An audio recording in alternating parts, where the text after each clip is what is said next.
some years. Some will be fired,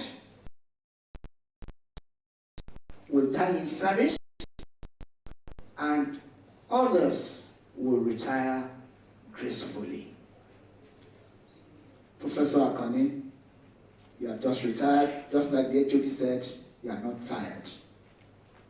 The good Lord will continue to keep you for us and bless you with good health.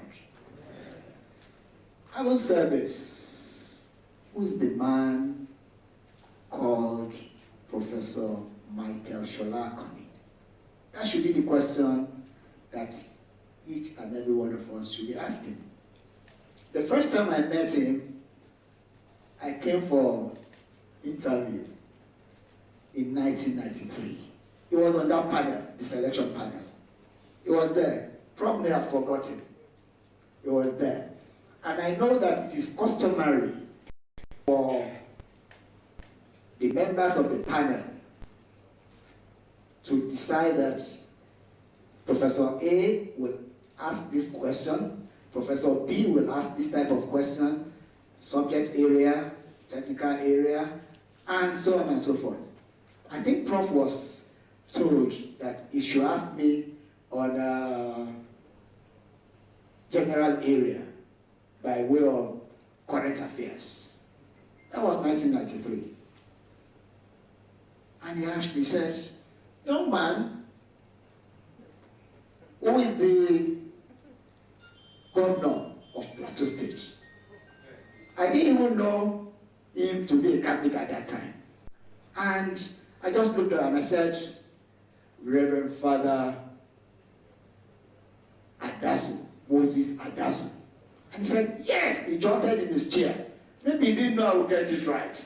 Prof, I know it's a long time.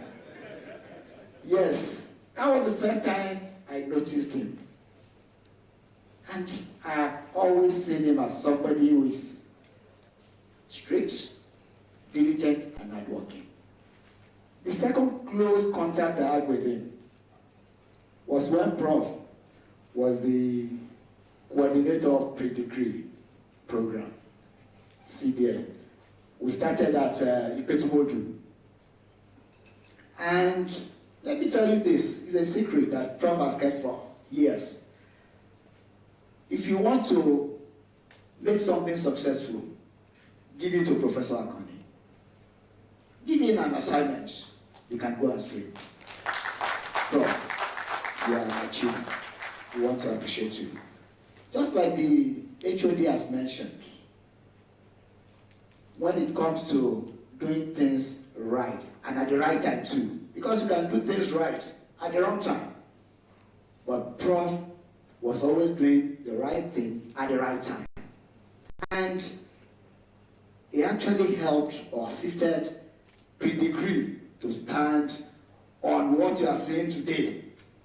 Because, I mean, it was so organized to the extent that when there were crises on campus, people would go to a Betumodu on bike because Prof will monitor each lecture. He was always there. That's what you are seeing today. He actually gave it that strong footing, that strong beginning under the able leadership of Professor Aino. Because Professor Aino was the director of the center at that time. And I was always looking up to Professor AKANNI for that leadership, for the role that he played. Prof, I want to say thank you. And I know that even in your area, you've always been diligent. Because of the nature of my research, I've had to do one or two things with people in chemistry. And I read your work so much. I saw the diligence you have actually given into all this. And of course, I know that you have retired, but I know you will continue to contribute your quota to the university, OAU, and to academics at large. You are not tired. You are not tired. You don't look tired, do you? You only have some silvery hair that I can see. So the Yorubas will say, nígbà tẹ retire yìí ní retire lè kú lọ́wọ́. And again, ní kéèké àparò, you didn't ask me kí ni ké àparò. Àparò á ní kò ká, AKANNI ti yín o. Thank you very much.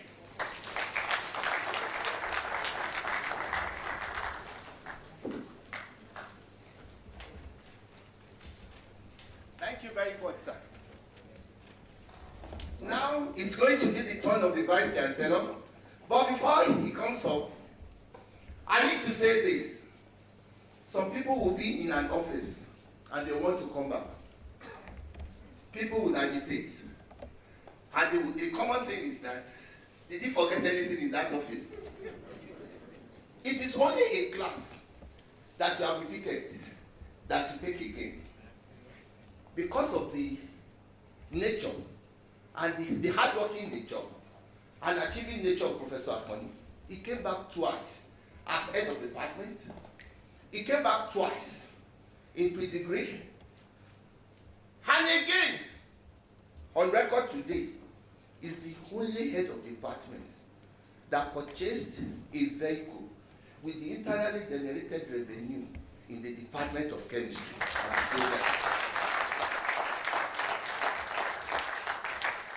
What is left is for the university to change it for us because it's old.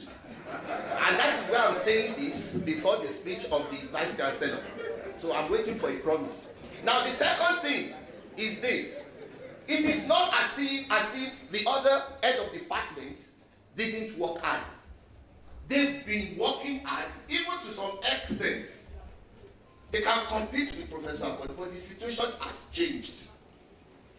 Money is no longer flowing as before. So, and I know the head of the Vice Chancellor is going to address that issue because it concerns chemistry. Our practicals are there. So he's going to talk about it. How we are going to start our practicals again. Lastly, before I leave, there is still something very, very important that I need to talk about. Our laboratories. We have problems in those laboratories. Our drainages are bad. And these are the things that Professor AKANNI worked tirelessly for. But they are degenerating every day. Is it not going to be a good party present for the Vice Chancellor to correct this anomaly? I seize this opportunity to invite the current Vice Chancellor of the greatest university in the presence of the one and only Professor Please let's start. Something is coming to chemistry. Something is coming to the Faculty of Science. Something is coming as a party gift to the department as we celebrate Professor AKANNI. Please let's keep clapping him. Let's keep clapping him. Clap it, clap it, clap it. Thank you very much. Please sit down. I think the starting point will be to make Dr. Ogunkunle the head of the department.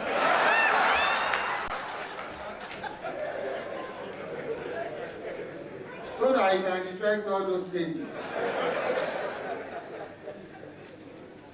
But I think I like his spirit. It's really very good, and it's nice to seize every opportunity to, hammer on things that really needs to be improved. And that is actually the essence of what we're doing here. In fact, one important thing is that when people have actually traversed a particular terrain over many years, they would have gathered a lot of experience to be able to tell you the past, and then so that you can project into the future. And that exactly is why we're here, today, so that listening to Professor AKANNI, I'm very, very sure, that we'll gain quite a lot. But let me just, because since the MC actually veered into a territory for which he has not been commissioned, so I would rather want to dispose of that before I go into whatever I want to say. I want to say that we're quite lucky in the university now that we have had some kind of funding that came to the university, to help improve on some of our facilities. But unfortunately, very unfortunately in our society, there are so many things that delay and that ensure that things are really not done on time. So we've had this needs assessment fund, and there are things that are supposed to have gone to most of the laboratories in terms of a specific fund, 498 million, to improve on the laboratories and but you can't believe it, for people to deliver. They will take the contract to deliver, if saying this has changed, that has changed, this is not this and that, and we're just giving them 1 week. After 1 week, if you are not able to deliver, we will contract to some other people so that these things can be done. Additional to that one, we also have, some other funding now, which we are also disbursing to the faculties and the departments. And that totals some 2.2 billion. I mean, it's like, you heard me right. I said 2.2 billion, not million, 2.2 billion. So, and I'm sure that is actually going to change the landscape, actually in the university. So the Department of Chemistry is a priority area for us, and it's a priority area for us. I want to tell you that virtually every council in this university had visited that department without doing anything. And why? Because the funding is not there. And if the funding is not there, there's nothing that you can do. Some kind of funding, and we are also still expecting, because there's a visitation after the last ASU agitation that is also, we are expecting that because government has also released some funding which we can also use for that purpose. So chemistry is a priority for us, and I will be the happiest person if at the end of my tenure I can see, a transformed Department of Chemistry and a Department of Chemistry that will not be coming to me every week, for funding to buy reagents. So I think, so we will give the incoming Dean of able to take over from where Professor Eleruda has actually left it. The money that we're talking now has actually been processed, with Professor Eleruda's Dean, but unfortunately, even though some have been delivered, some items have been delivered, so, but the total package, will be coming, in a few weeks' time, because we are giving them 1 week now, and if they don't deliver, then we will get people who can deliver, to complete that. So, Dr. Ogunkule, thank you very much for raising this issue. So, but I want to say that next time you seek my permission before you raise such issue. So, I want to really recognize the presence in our midst of the Deputy Vice Chancellor Administration, Professor Chris Adila, the Registrar of the University, ably represented by Mr. Agbaje, the Dean of the Faculty of Science, who also is the chair of this occasion, Professor Eleruda. Other deans here present, I could see the Dean of Student Affairs, Professor Aransi, and any of the other deans around. Please pardon me, I recognize all of you, and all the emeritus deans, because when you mention the Dean of Student Affairs, the current one, you must also mention the past deans of Student Affairs. One of such deans is actually seated on the high table here, and that's Dr. Mrs. Latifat Durosimi. So I'll call her Emeritus Dean of Student Affairs. So I also would like to recognize the head of Department of Chemistry, Professor Valecdictory. Thank you very much for putting all this together too. And then our Father in the Lord, Reverend Father Thaddeus Agai. Thank you very much for being part of this. The guest lecturer, Professor Michael Shola AKANNI, and your jewel of inestimable value, Mrs. AKANNI. So thank you for supporting him and for ensuring that whenever he goes out, he comes back happier than he left, most of the time, because he will always be happy that I'm going back home. And so whatever happens outside, as soon as he gets back home, so the happiness returns and everything goes back to normal. So thank you very much, ma'am. And thank you, sir, for ensuring that, Madam is ever looking younger than her peers. Quickly now, also want to recognize the professors that are here present. Professor Aina, Professor Olaniyan, Professor Fashokun, Professor Adegun,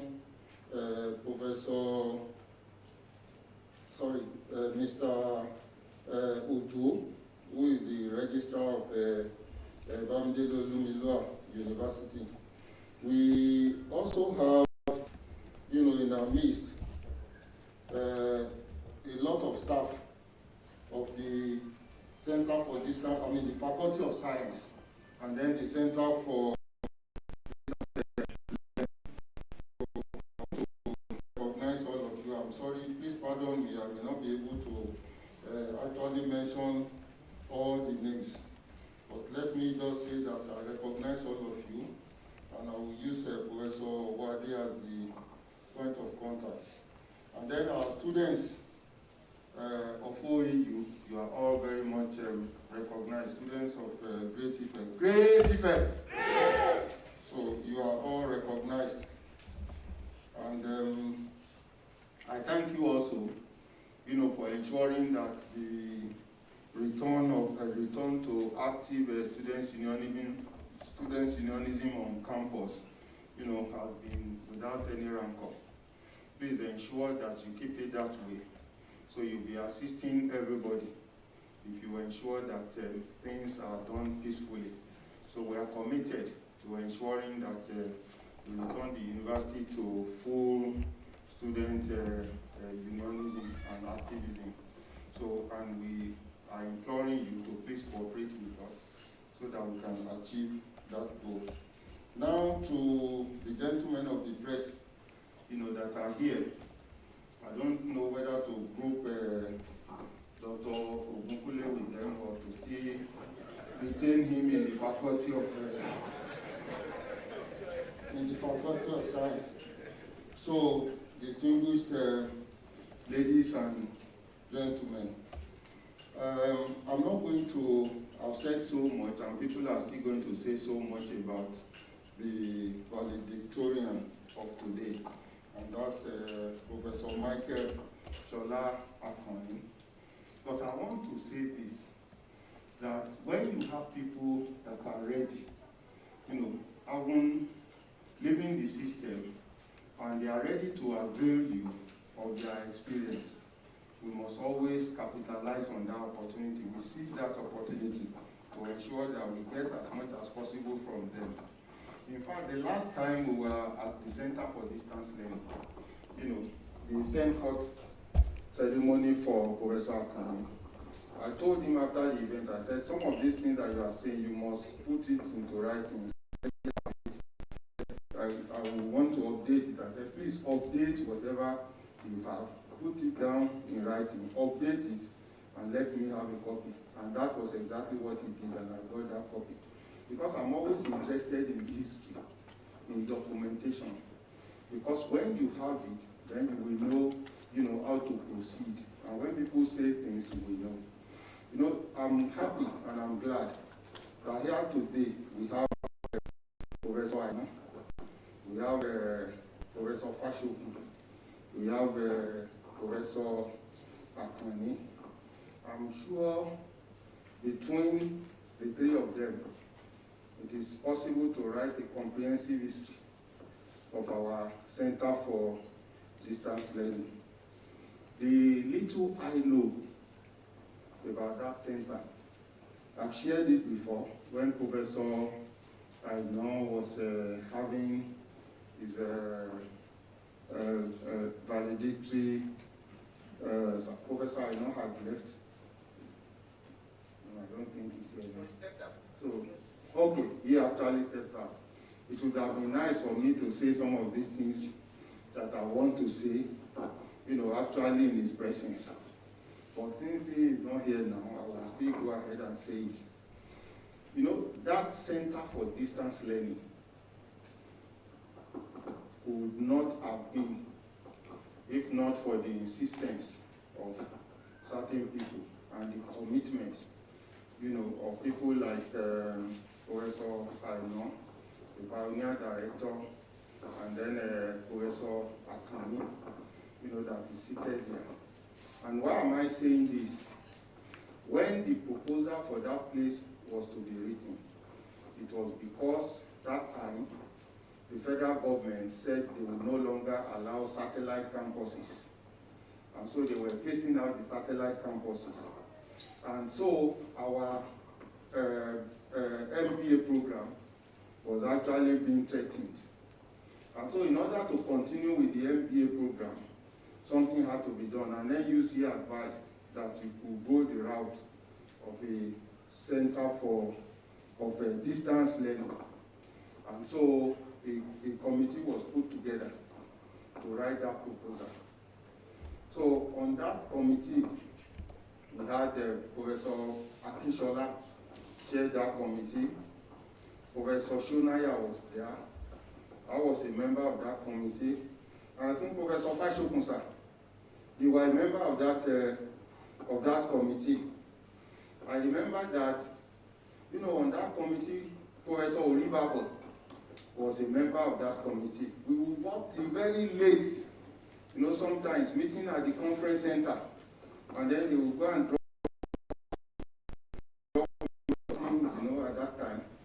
So now, at the end of the thing, the aim at that time was that the MBA executive program will come under the Center for Distance Learning. Then in between, that problem was solved. And at the end of the day, in deciding the director of the center, Professor Aino had just completed his term as a provost of the postgraduate college. And looking at that center and the kind of programs that the center will be, putting up at that time, so it was decided that Professor Aino will be most appropriate as the director of that center. So, and Professor Aino was appointed as the director of that center. And that center. I can tell you this one now. Because when that decision was going to be taken, I was there. Even though I was very young in the system, but I'd always been, privy to some of these decisions. So, Professor Aino, Professor AKANNI, so much opposition because they didn't want that place to survive. So, even when it was brought to Senate, the debate in Senate that day was so fierce that they said, no, it's a glorified secondary school, it's this and this and that. It should not happen. And Roger, at that time, was bent on ensuring that, it actually happens, but the opposition was fierce. So, but we went ahead, and today we can see the Center for Distance Learning. Now, people refer to that place as what do you call it now? As University of Muru. Because it's more than some other universities. And honestly, in this university, that project would have been killed. So, and I will now tell you the other part of it. Because we're here to look at what has happened in the past. So, I'll tell you the other side of it. Now, I was in Moro to see the Olumoro and the Olori. And they told me that somebody came for a revival in Moro. And the person told them that if they could do certain things, that something significant will come to Moro. So, and they went into fasting and prayers for 7 days. And during that period, the Olumoro decided to approach Rhoda to give him some land so that he could do certain things. And Rhoda said, we are trying to see where we will locate the Center for Distance Learning. We were considering so many other areas at that time. And then that since you have gone, we will locate that CDL in Moro. And that was how the idea came. And that has actually changed, the entire landscape there. So one time when they were agitating in Moro, I went there and Professor AKANNI was the director. And I told them that the way that place was established, if you raise any hand against this place, you will suffer. Because there are things that we never tried if they try to do it. That anybody who tries to truncate, the progress of that place, will suffer in that process. Because it just didn't come. It came based on certain things. And that's what I want all of us here to know. You see everything that does happen. The world is not just as void as you think it is. So, and that's why some people will say, do prayers work, do this and that. I mean, you can't know until you have seen it. So, but it's not science. I mean, I'm sure the Reverend Father is here now. This is not an issue of science. It is an issue of faith and belief. And it works.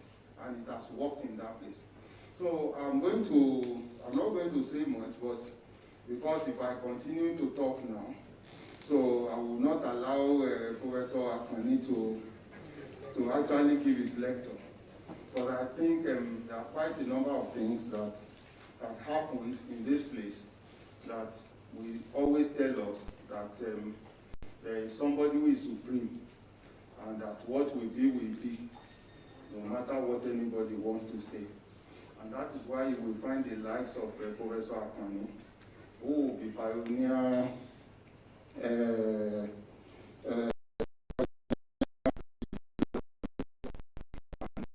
come back again, as director of that place, and will then retire.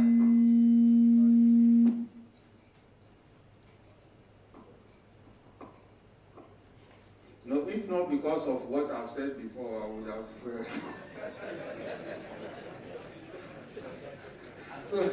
So I'm not. So let me end it this way. Professor AKANNI was pioneer pre-degree coordinator, at the center. After 10 years, he came back again, to be director of the Center for Distance Learning. And not just to be director of the Center for Distance Learning, he retired, as the director of the Center for Distance Learning. And he was celebrated, as the director of that center. So, you see, so such things should not be taken for granted. There are pathways in human life. And I'm sure that is what Professor AKANNI and Mrs. AKANNI, that is what they are celebrating today. Yes, it's a valedictory lecture, but it's a valedictory lecture with a difference. Because they have a lot to say. It is not everybody that will have that leeway to be able to do things that can change other people's lives. But we are here today to listen to somebody who has a lot to say. So I want to pray that God Almighty will continue to direct your path, and that as you retire, you will never be tired. And that God Almighty will grant you long life. And wherever you have your seat, the mercy and the grace and the favor of God will continue to be with them. So as you retire, you will live long and you will live in happiness. So I appreciate the opportunity to say a few words at this very occasion. Thank you.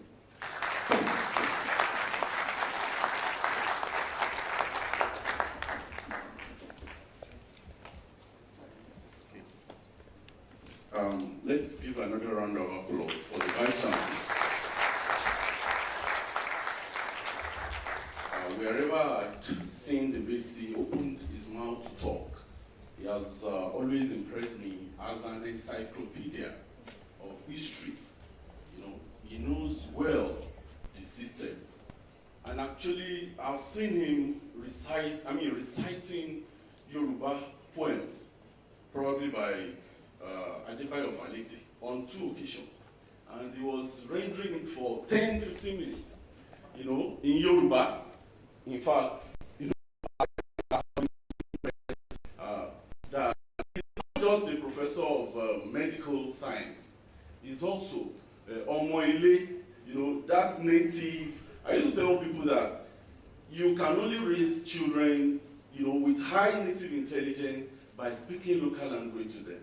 It's not just going to be English. Let's give him another round of applause. Thank you so much. Our time is very short, and we have a lot to do. And equally giants in the field of physical chemistry will come out to give the citation of the valedictorian, Professor Owoyomi.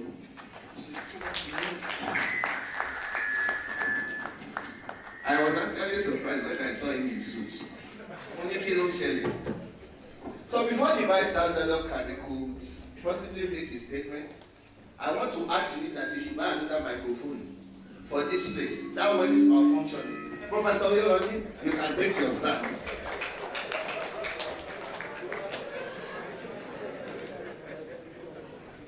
Thank you very much, the MC, the members of the high table. It's a privilege for me to read the citation of Professor AKANNI, my very good teacher, a good mentor. Professor Michael SOLA AKANNI was born on the 28th of February 1950 in Ijeru-Ekiti, in Ekiti State. He studied at St. Augustine's College, Kaba, for his West African School certificate between 1965 and 1969, and later proceeded to Offa Grammar School in the present-day Kwara State for his HSc between 1970 and 71.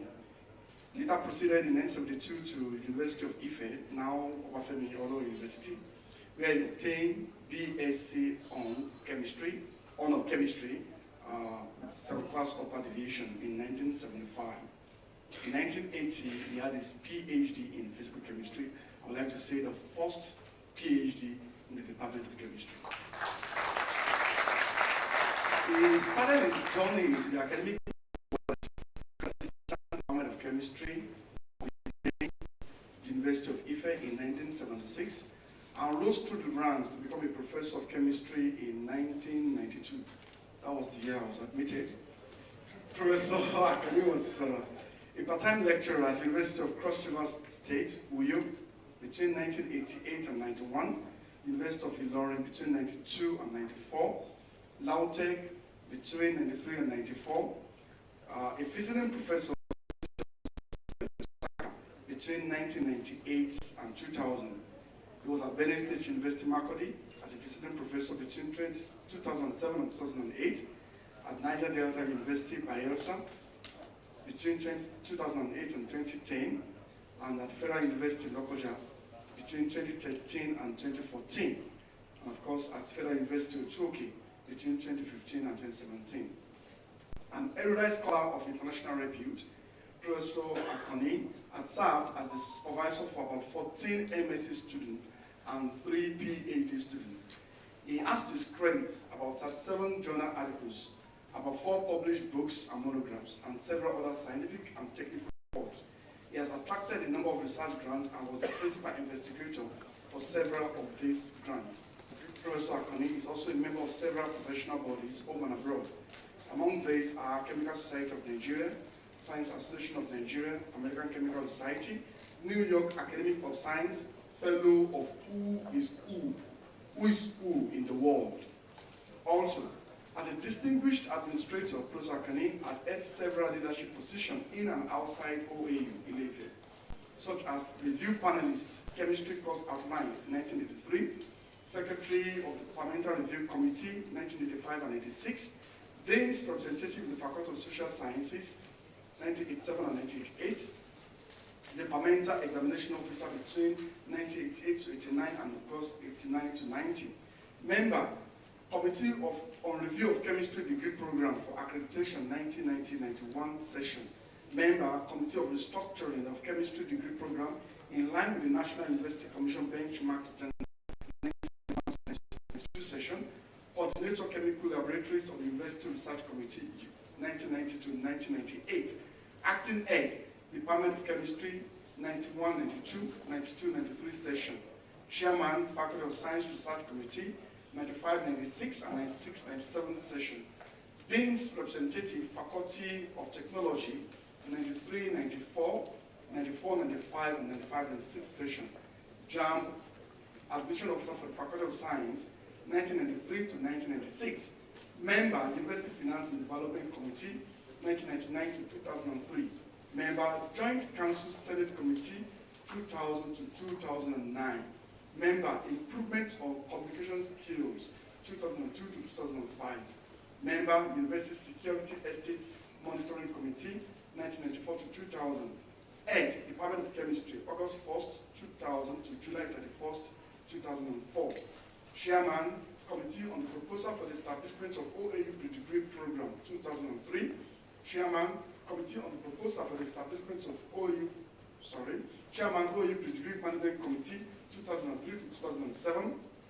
Pioneer Coordinator, OAU Pre-Degree Program 2003 to 2007. Chairman, ASU Research Committee 2013.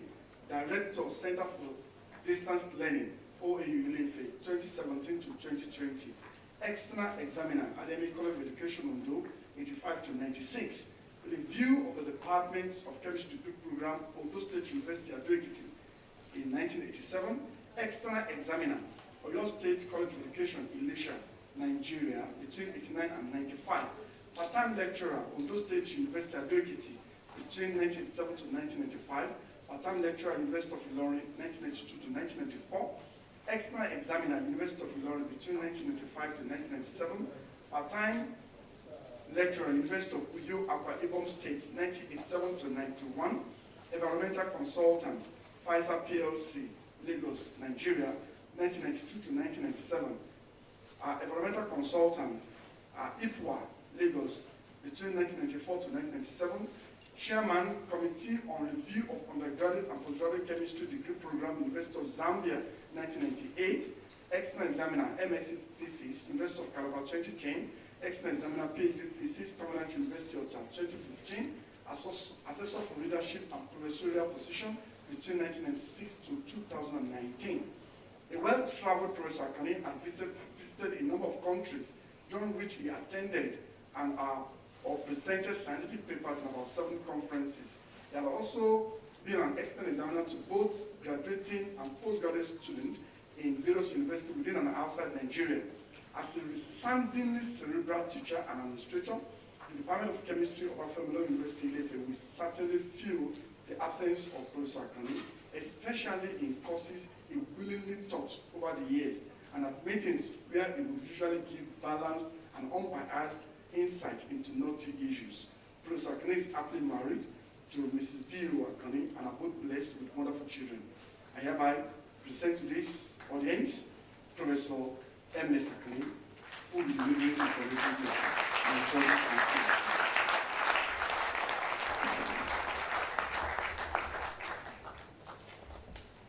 Thank you, Professor William. Ẹ ṣàǹtẹ̀lẹ̀ jẹ́jẹ́ nígbà tí ò mọ́ra.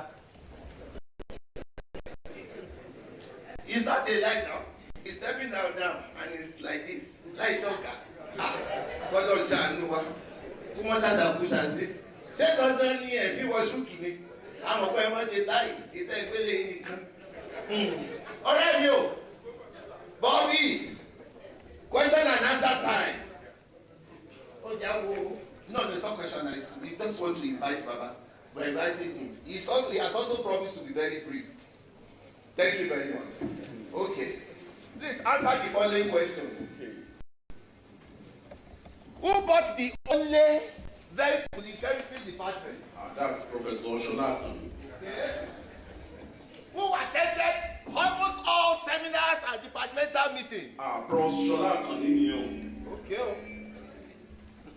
Who, as head of department and teacher, because we don't have lecturers in chemistry, we have teachers, would go into the lab and monitor experiments, whether it's involved or not? Professor SOLA.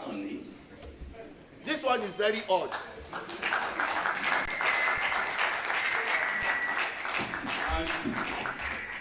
And who would students, when they are afraid, who would they be praying that maybe Baba will not come to seminar so that he doesn't ask, probing questions? You have already said Baba is Professor SOLA. Who ensures that before he comes to the department, he watches his car very well? Professor SOLA. Who accepts corrections and amendments to whatever he does once it is progressive? Professor SOLA. I repeat, who accepts corrections very well? Professor SOLA. And acknowledges the correction? Professor AKANNI. This one is very odd. The list is endless. Okay. Who likes locust bean? Iru in his effort? Thanks for our movie. We will be grading. Why for you, Niru? The last but not the least, who anchored the investment of the industrial chemistry program in the Department of Chemistry? Professor SOLA. Let's clap and give him a standing ovation and we invite Professor SOLA to give his speech. Please, let's clap him continuously.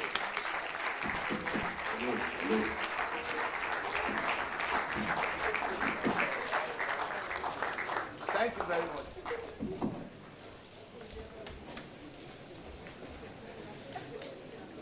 The Vice Chancellor, sir, and Chairman of this occasion, all protocols observed. The designations I used in this lecture were the designations at the time of occurrence. Most of the academic staff I mentioned are today professors. The beginning. It is more appropriate to deliver a valedictory lecture at the point of exit from a system or retirement from service. This lecture should have ideally been delivered on February 19, 2020, a day prior to my retirement from service on February 20, 2020. A number of factors were responsible for the delay, and among these was the lateness on my part to put the materials together. I started to write 2 months to the retirement date. Initially, I underestimated the materials I needed to present. This, coupled with the distraction of office work as the director of the Center for Distance Learning, prevented me from making a significant progress. The other important factor that impeded progress in writing was the running up and down for the preparation of my son's wedding on December 21, 2019, which was quite close to the date of my retirement. COVID-19 pandemic, which crippled virtually all activities for some time in the country and brought about the forced closure of educational institutions, further added considerable time to prolong the delay. The long ASU strike subsumed into the period of COVID-19 restriction and lingered on beyond the confinement of people, further delayed the reopening of universities. A fairly good attendance in a lecture of this type, I presume, is desirable to make the lecture have the worthwhile impact. The strike, which commenced on March 23, covered 9 months and was called off on December 23, 2020. Then the second phase of the pervasive COVID-19 reacted suddenly phase and was even more potent than the first phase, and early government proactivity tended to mitigate the third phase. However, the delay in giving this lecture is not totally unusual, as 2 out of the 3 professors who had given valedictory lectures in my department took some time to give their lectures, and one actually gave his lecture after 18 months of retirement. Valedictory lecture, according to the Oxford Dictionary, is an act of saying goodbye in a formal speech. The topic of discourse in this lecture derived its roots from many colleagues who knew of my efforts to ensure the success of our pre-degree program and my subsequent humiliation by the authority of the Center for Distant Learning challenged me to document my contribution to the progress of the center. It was reasoned that such documentation would put paid to the misinformation that was being peddled about the early growth of the center. I thought it would be richer to expand the scope of such documentation to cover the whole of my journey through the university system. Thus, this lecture will be focused on what I met, what I witnessed, and what I left behind in OAU, hoping that the present generation will drink wisdom from the womb of the past. I walked into the University of Ife as a direct entry student on September 15, 1972. I was 2 days late, as the resumption date of freshmen was September 13, 1972. My lateness was as a result of the school fees, which I was unable to find on time, for I lost my father when I was aged 2 years. The remaining £3 to complete the first term fees was borrowed from a French undergraduate student who was my classmate in HSC at Ofa Grammar School. Thus, it can be understood that I'm a man of poor and humble beginning, but partially managed to break free from the shackles and manacles of poverty. I thank God for the opportunity to initially secure the then Western State bursary and later the federal government scholarship that covered my school fees and accommodation for 3 academic sessions I spent to earn a degree. The 1972 year of my entry marked the 10th, or is it now 11th anniversary of the establishment of the University of Ife, and the university celebrated the 10th anniversary in a big way in October 1972. It was rumored to the hearing of students during the anniversary celebration that Mandela's Motor Company donated £10,000 used to commence the building of Oduduwa Hall. Meanwhile, my ambition as an undergraduate student at the time was to earn a degree and thereafter find employment in a secondary school to teach chemistry, as I had taught chemistry for 6 months in Form 4 in a secondary school after my HSC, and I found satisfaction in teaching the subject. The first problem I needed to surmount was how to change the course, biological sciences, for which I was admitted to chemistry. I offered physics, chemistry, and biology in HSC with the intention of reading medicine in the university, but experience had shown that I could not perform well in a course that required dissecting an animal, observing the feature, and drawing a diagram. What I used to do in HSC was to dissect a toad and then revert to a textbook to copy the diagram. Besides, my HSC result was too weak to secure me admission into the medical school. So immediately I received the admission letter, I made up my mind that I would opt to read chemistry. Late Dr. Oluyemi Adeosun may so continue to rest in perfect peace. He was a lecturer in the Department of Chemistry. I had known him when he was in his final year at Christ School at Valecdictory in 1962. I took a chance to inform me of my desire to study chemistry instead of biological sciences, for which I was admitted. He raised the observation that I had no advanced level mathematics, and so would not be able to cope with the rigor of mathematics required to understand some concepts in chemistry, especially quantum chemistry, statistical thermodynamics, and electrochemistry. I had no answer to the issue he raised, and I was about to give up when he asked for my research in ordinary level mathematics. I told him I had A3. He took me to the HOD of chemistry, Professor Edwards, who checked my ordinary and advanced level results and concluded that I could register for chemistry. I spent close to 30% of my study time in year 1, now year 2, to work on mathematics. A colleague in electrical engineering department, who literally became my mathematics teacher, failed the same as 10102. Now 20122, he was teaching me in 1972-73 session, why I passed with a grade of B. The joy of this narrative is that I later specialized in physical chemistry and taught students all the courses that were of concern to Dr. Adeosun at the point of changing the course for which I was admitted to study chemistry. I even published books in some of the courses. I undertook my undergraduate final project Under the supervision of Dr. Joshua, himself a physical chemist, I passed top of my class in 1975 in the second class upper division. The opportunity to study chemistry defined both my destiny and academic career. The role late Dr. Joshua played in my life is worthy of highlighting. He wrote to inform me while I was on the NYSC primary assignment in a secondary school in 18th Division, in Cross River State in 1976, that the positions of graduate assistant had been advertised and that I should apply. I applied, I was appointed, and Dr. Joshua became my postgraduate supervisor. That's the view of the Sky of Rivers in the library. Research Trust. Permit me to digress a bit before I dwell on the above topic, as the organization of the department was germane to the research activities of the department. I stand on the information provided by Professor Layo Ogunkoya in his valedictory lecture of 2001.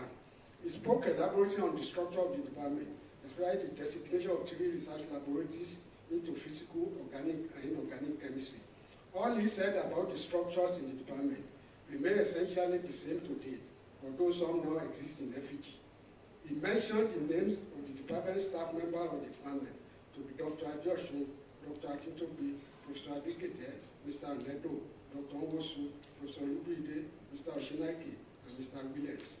Since the time of his lecture, the following people have also passed into eternity: Dr. Omode, Mr. Adeshida, Mr. Oni, Professor Ododiev, Mr. Samson Yediwura, Dr. Oko, and Professor Gariba.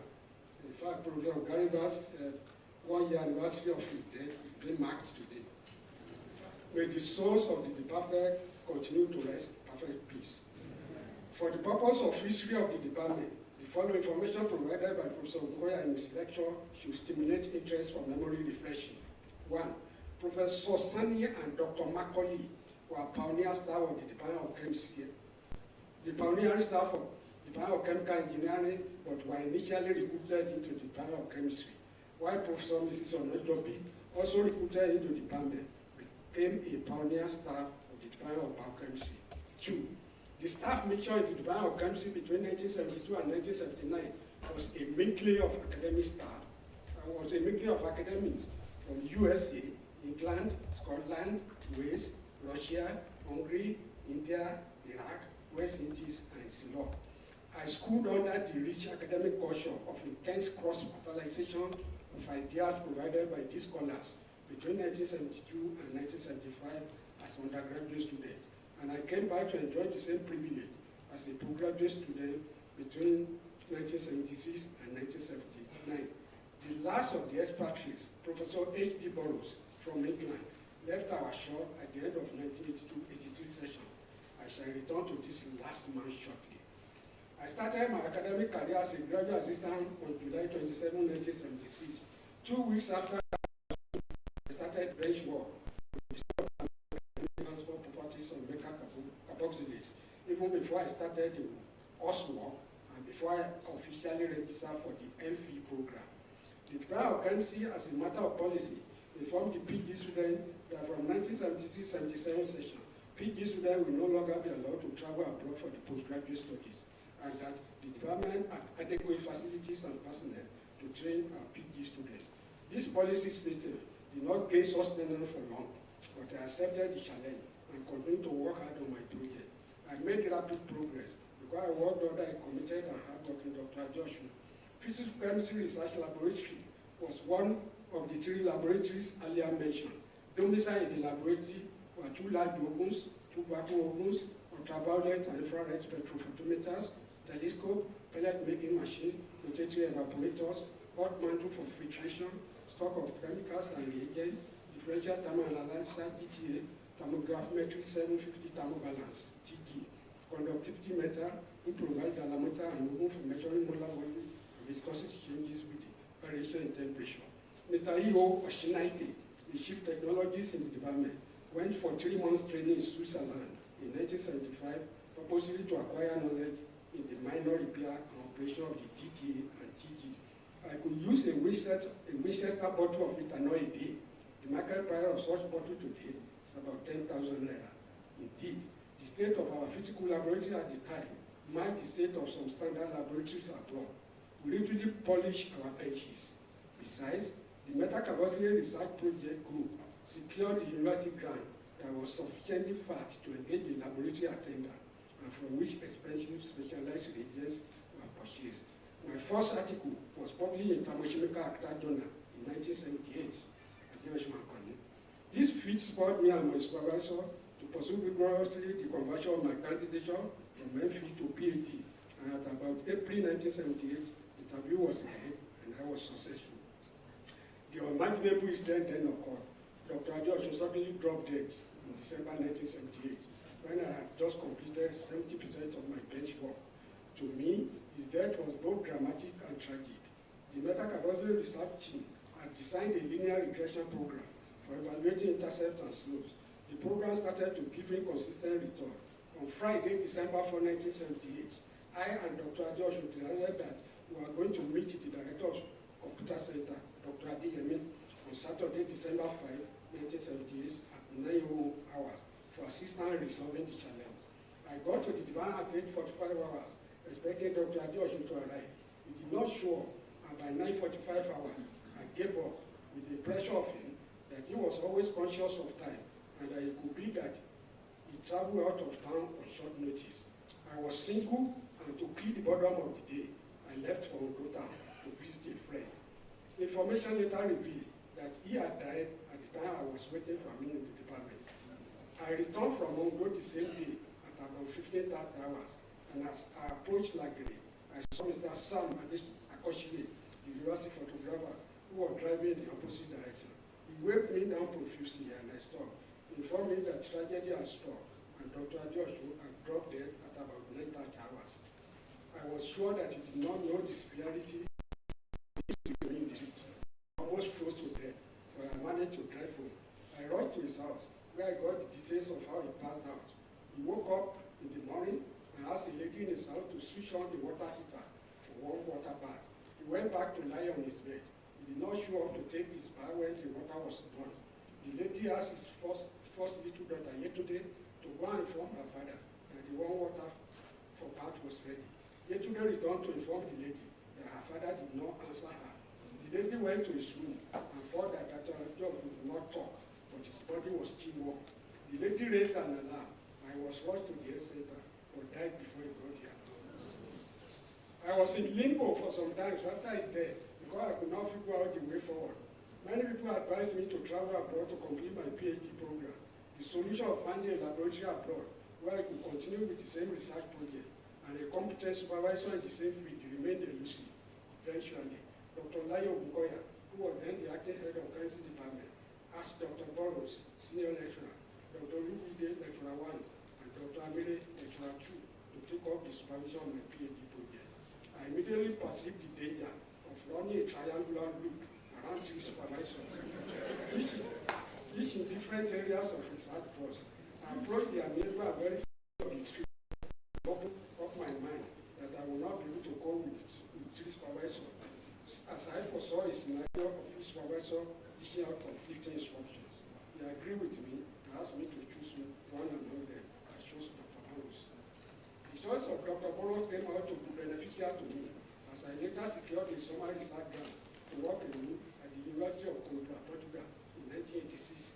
The area of the research of Dr. Burroughs was different from my research project, and so, initially, the role of supervisor student was reversed, I being the tutor.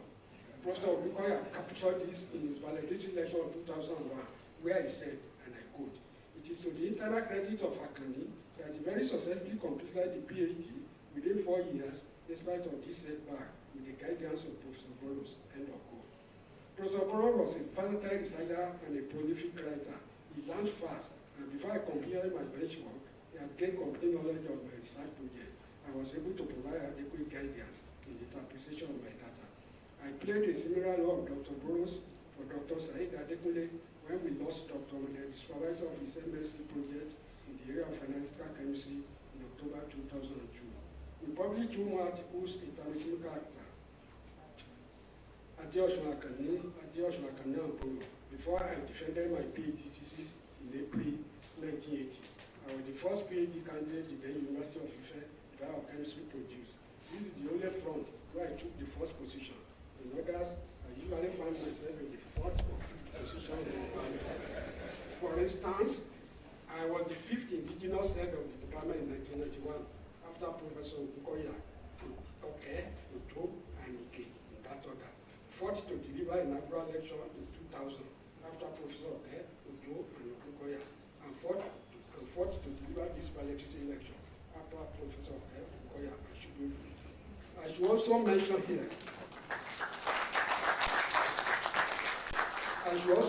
here my appreciation of letter of commendation dated 8 February 1990, written to me by the head of the biochemistry, Professor O.L. Oke, in which he stated, and I quote, "On behalf of the department, I would very much like to extend my congratulations to you and note your efficiency in executing projects in the department." End of quote.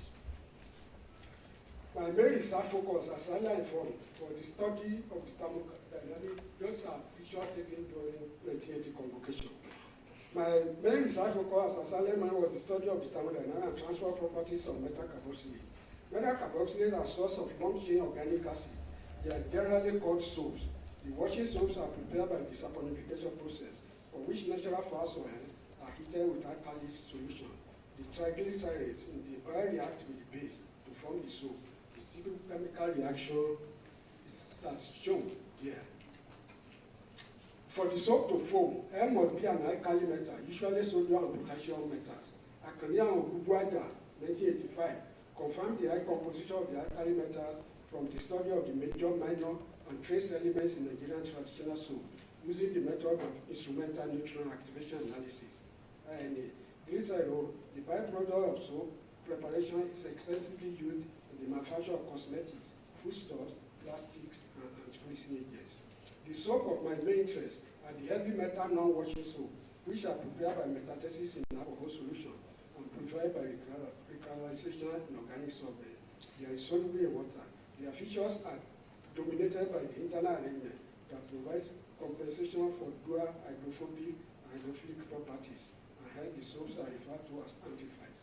Non-washing soap have enormous industrial and technological application, and some of these are uses as mentioned in item 1.2, it's here. The decanoes, decanoes, tetradecanoes, hexadecanoes, and octadecanoes of lead, zinc, cadmium, mercury, manganese, cobalt, copper, and vanadium were used to accumulate data on the following physical and chemical properties of the above metal carboxylates. Thus, the properties are listed in item 1 to 6. Proposed and established model that emerged from these studies are also listed as a 1, 2, 3, 4, 5, 6 setback. The quality of our research studies of metal carboxylate in the 70s and early 80s of the 20th century was high. Our efforts yielded more than 40 published articles in reputable international journals, out of which I played the key role of a researcher in more than 20 of the articles. The major equipment we were using, DT and TG, developed faults overnight in 1983. Human hands were implicated, such that a foreign lecturer among us suggested that once we got the equipment repaired, we would construct a cage for locking them up.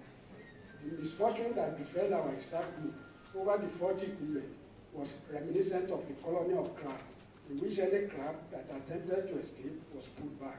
Like I earlier informed, the big physical chemistry research laboratory was open to all the physical chemists in the department. The genesis of insecurity in the laboratory setting with the death of Dr. Joshua. Earlier, Dr. Reinhardt of America and Dr. Stein of Britain, who started research into the chemistry of at the return to their countries at the end of 1975-76 and 76-77 sessions respectively. All the pieces of equipment in the laboratory were purchased from the Metal Carboxylate Research Project grant, and the leader of the research team had fallen on Dr. Joshua. His office was located right inside the laboratory and had a close monitoring surveillance of the equipment. With his death, the restriction to enter the laboratory and fiddle with equipment was lost. I was just a graduate assistant. I could not exercise the kind of control of Dr. Joshua, who was then a senior lecturer. I can still recall the altercation I had with a senior colleague who brought people to the laboratory to hold lectures. I chased the people out of the laboratory. Because shock particles were a pioneer on our sensitive equipment, the senior man felt denigrated for my audacity to chase out the people he brought to hold the lecture in the laboratory and to challenge his authority on the maintenance of a clean laboratory. He was not to blame after all, because he was not using the equipment. As far as he was concerned, he had to defend his right to have a fair share of the use of space in the laboratory. The shock to take home is that the 2 pieces of equipment damaged in 1983 were never repaired to date. Consequently, the quality of our research output nosedived. I made frantic efforts to secure funds from the University Research Committee to either procure the 40 spare parts abroad or purchase new equipment. My efforts yielded no dividend, and at a point, the ULC advised me to direct my application for huge money to the National Research Council. It was tempting, but I hate to speculate that 2 successive chairmen of the ULC frustrated my effort to secure funds for the repair of the equipment for the reasons beyond my comprehension. The carcass of the equipment, now very much outdated, were left in the laboratory as I cleaned and watched over them since 1983 till I retired from service on May 20, 2020. To prevent stagnation and of frustration and return to the deadwood status, I diversified my research focus and switched to the analysis and evaluation of major, minor, and trace concentration of matters in matrices. Since I had the opportunity to be trained in nuclear analytical method at the Center for Trace Characterization, at A&M University, USA, in 1981-82. Apart from the published articles in this area of research, my knowledge was readily put at the disposal of the university when I was called sample from up and down. At the time, the dam was pumping groundwater to the university community. The program we identified stemmed from impure alum that contained high percentage of iron and low aluminum sulfate content. 3 letters from the VC listed below, out of many spoke of the appreciation of the VC on the analysis I, Dr. Kufawakan, and Mr. Yemonishan carried out on water sample from Upper Dam. Those are the letters the VC wrote to us. Supervision. For the period of my academic career in OAU, I supervised 7 MSc and 2 PhD candidates in the research area of the chemistry of metal carboxylates. 3 other MSc and 1 PhD candidate obtained their degree under my supervision in the area of analytical environmental chemistry. Another 4 MSc candidates supervised by me obtained degrees in the area of kinetic studies and ion solvent interactions leading to the perturbation of molecular specific volume of solids. Publication. I'm the sole author of 3 published books. The first book titled Basic Concepts in Physical Chemistry was published in 2003. The second book titled Basic Thermodynamics and Applications was published in 2013. And the third titled Principles and Applications of Electrochemistry was published in 2018. In all, I had 38 journal articles. The last was published this year, 2021. Appointment or election to post is as listed in item 1 to 15 here. Headship of Chemistry Department. I had the opportunity to be appointed acting head and substantive head of the Department of Chemistry in 1991 and 2000 respectively. The first stanza covered 2 sections and the second covered 4 sections. I rose to the post of leader in 1989 and became the youngest to head a big Department of Chemistry in 1991. My resolution during the period was a total compliance with the 7th commandment that states that, I quote, "Thou shalt not steal," end of quote. This commandment forbids all unjust taking of or keeping of what belongs to another. It stands against all manner of cheating and buying and selling, over invoicing, bribery, deceit, and fraud. It also forbids workers to waste employers' property. Hence, my consideration was that the institution should come first, and that once the institution survives, the individuals working in the web will survive.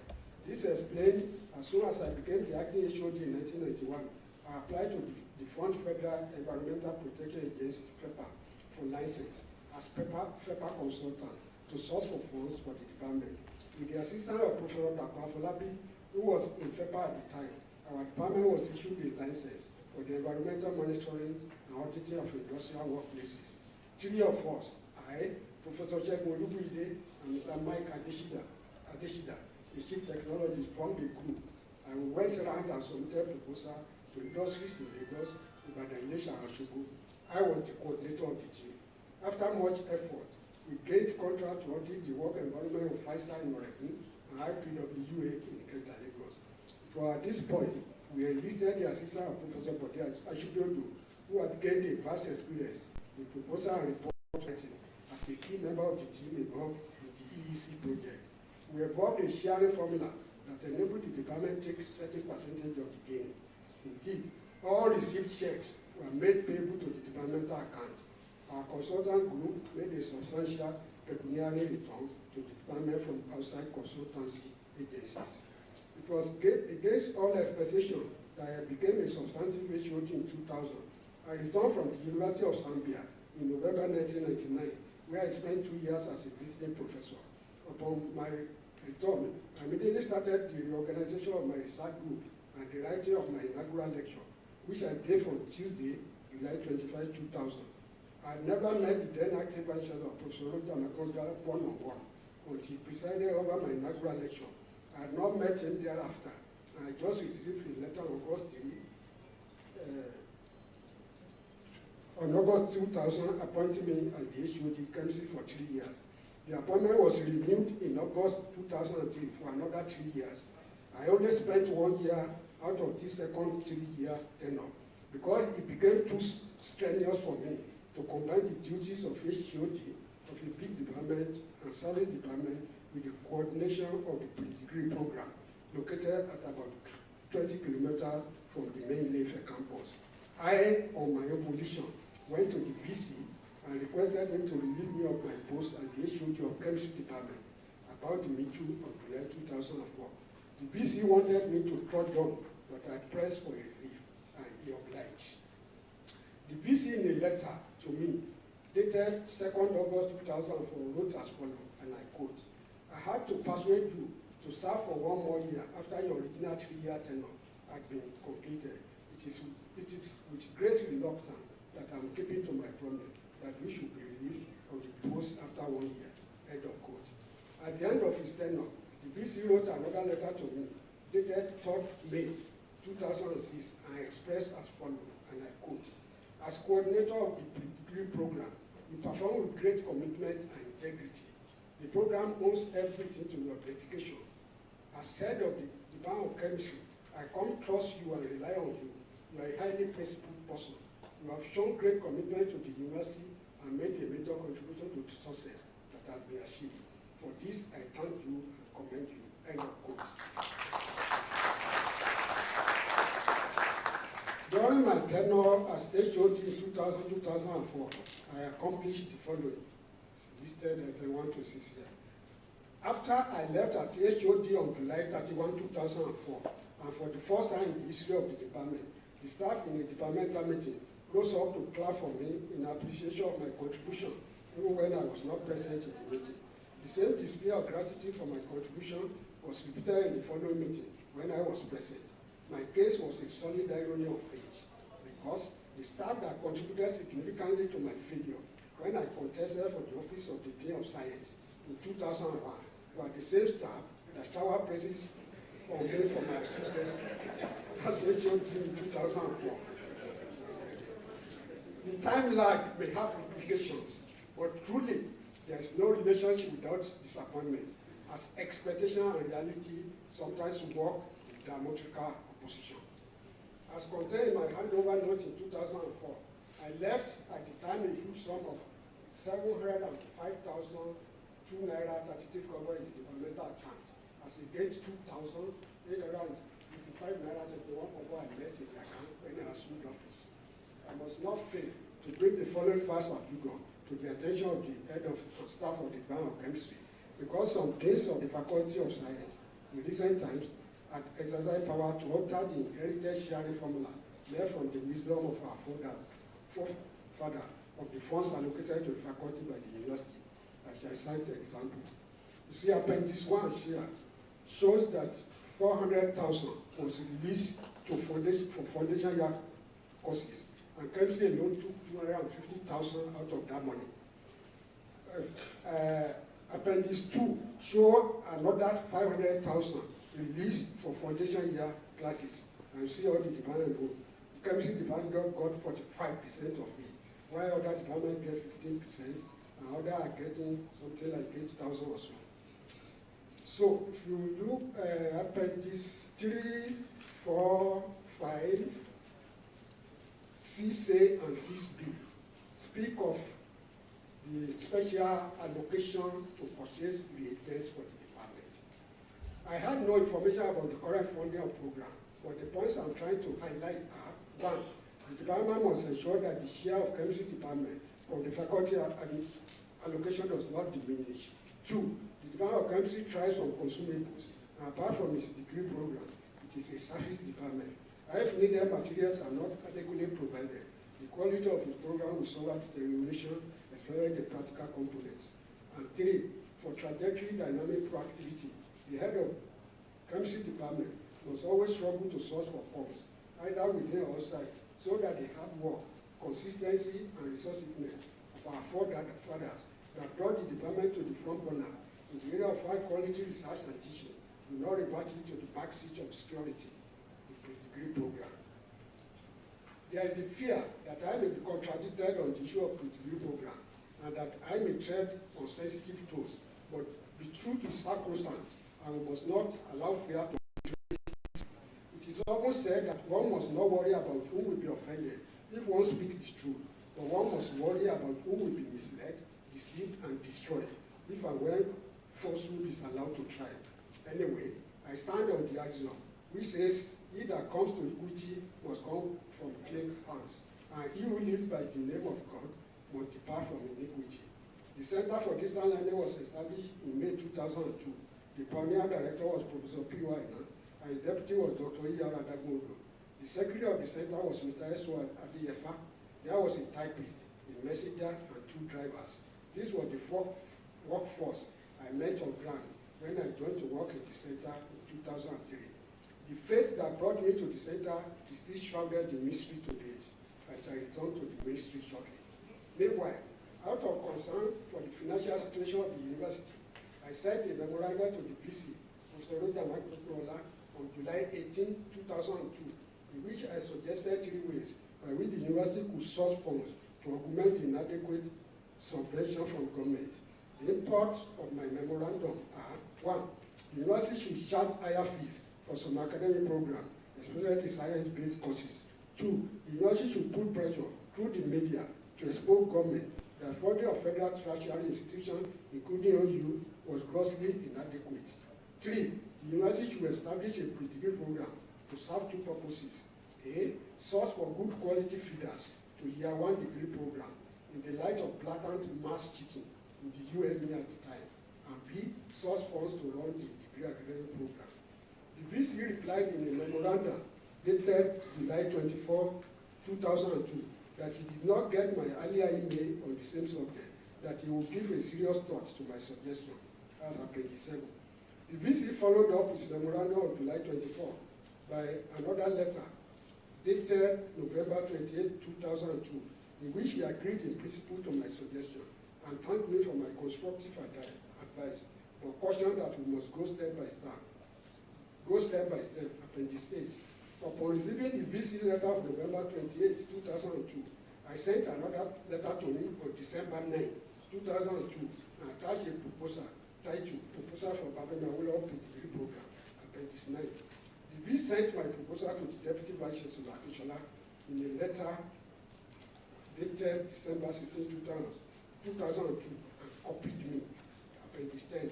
He requested Professor Akishola to develop the proposal further, either by setting up ad hoc committee or sending it to the Committee of Days for a review. It was not clear to me whether Professor Akishola believed in the proposal, because there was no visible action from his end. The theory I concocted as to the lack of response from Professor Akishola was that he was close to the end of his tenure as DVC, and so had no time to reach me or set up any committee, and the proposal suffered a natural death, at least temporarily. In a surprising development in May 2003, almost 6 months after I submitted the proposal to the B.Sc, Professor Aina approached me after the Sunday Catholic Church service and informed me that the university was planning to establish a PhD program, I was a bit amused because I am Professor Ina. We are not too close for him to pass such information to me, more so that he did not inform me whether or not someone suggested that he should contact me. As expected, I showed interest and told him that I had earlier sent a proposal to the VC on the establishment of a PhD program. He requested for a copy, which he came to pick up in my office the following day. A week later, Dr. Adagondo, the CGI Deputy Director, came to my office, HOD Chemistry office, for a suggestion on who could join both of us to develop the proposal further. We constituted a committee as follows. AKANNI chairman. Mr. Adeyeva wrote at the instance of the director, CGI, to invite members of committee to the inaugural meeting held in the HO's office, Chemistry Department, on June 3, 2003. Dr. Adagondo, Professor Adeshina, I and Mr. Adeyeva attended this inaugural lecture. We held 3 other meetings on the 9th June, 16th June, and 8th July 2003, appendices 11, 12, and 13. Prior to submitting our report to the CDI director, I and Dr. Adagondo visited Valecdictory University of Technology, Ogbomoso, and the University of Lagos to gain insight into how they were running their PhD programs. I made a similar visit to the Federal University of Technology, Akure, in company of Mr. Mayowa Adebiyi, now a professor of chemistry, as I believe that there was no sin in copying from others what could be found useful. The director, upon receiving the proposal, made his input and forwarded it to the various committees of the university. I was at the time a member of the development committee and also of its finance subcommittee, and so had the privilege to make contributions in support of the proposal at these levels. I remember vividly how I crossed the boundary when I spoke harshly to the Dean of Pharmacy at the development committee meeting, when he made what I consider a non-complimentary remark about the program. The Dean sought for the chairman's cover, and I quickly apologized. I told him that I was just upset about the perceived process of the program and the gain that we were accrued to the university if the program was approved.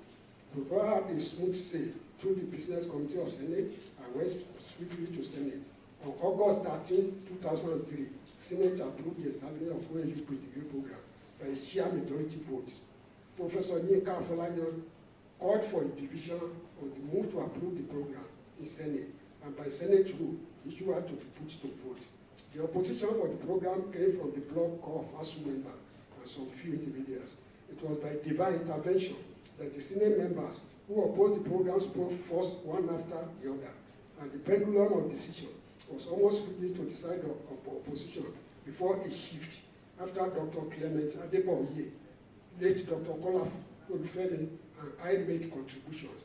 In a real appreciation, the CDI director called me in the evening of August 13, 2003, and thanked me for my contribution at the Senate meeting. He further communicated his gratitude to me for my assistance in his letter of August 22, 2003, titled Report of the Implementation Committee of the Program, Appendix 14.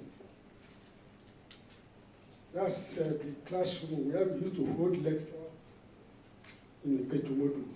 2 days after the Senate approved the PhD program, the director asked me to go and find a place where the program would be housed. I and Dr. Adagondo swerved into action. In the proposal, 3 towns, Edwabon, Oshu, and Ifewara, were listed as places where the program would domicile. The first place of call was a trip to the Petumodu Edwabon axis. The driver of my departmental boss, Mr. Babawale, who drove us haste from Petumodu, and he just took us directly to the Oribo School of Science, formerly Oribo Community School. We met the principal, Dr. Mrs. F. Adewani, who warmly welcomed us and showed interest in our mission. She immediately ceded to us 3 unused buildings in her school, which we could renovate and use for the program. She further informed us that we needed to get a formal approval to house the program in her school from the Osho State government. I, Professor C.O. Imoru, and Dr. Mrs. I.F. Mondola went to Oshogo to seek for the required permission from the then Commissioner of Education, Dr. Bayo Faforiji. The Commissioner gave his support and requested that some benefits must accrue to the school for the use of his building and domain. Thus, on November 28, 2003, the first set of OAU pre-degree students commenced studies at the Oribo School of Science in Petumodu. The director, the deputy director, and I were on ground to receive the student. The director asked me to address the student. Since I was the coordinator, I and the PhD program was just one of the programs in the center. I coordinated the program from November 28 to 2003, from November 28, 2003 to January 31, 2007, without receiving a copper as duty allowance. The program gave a huge financial muscle. The program gave a huge financial muscle to CDL and the university, and has continued to do so to date. Meanwhile, the Degree Management Committee was constituted as soon as studies commenced in Ipetumodu. The composition of the committee is AKANNI chairman. The CDL director excluded himself and his deputy from the membership of the committee and predicated his decision on the view that those who appropriate must not be the ones that appropriate. The place of permanent site for the PhD program was not spelled out in the proposal that Senate approved on August 13, 2003.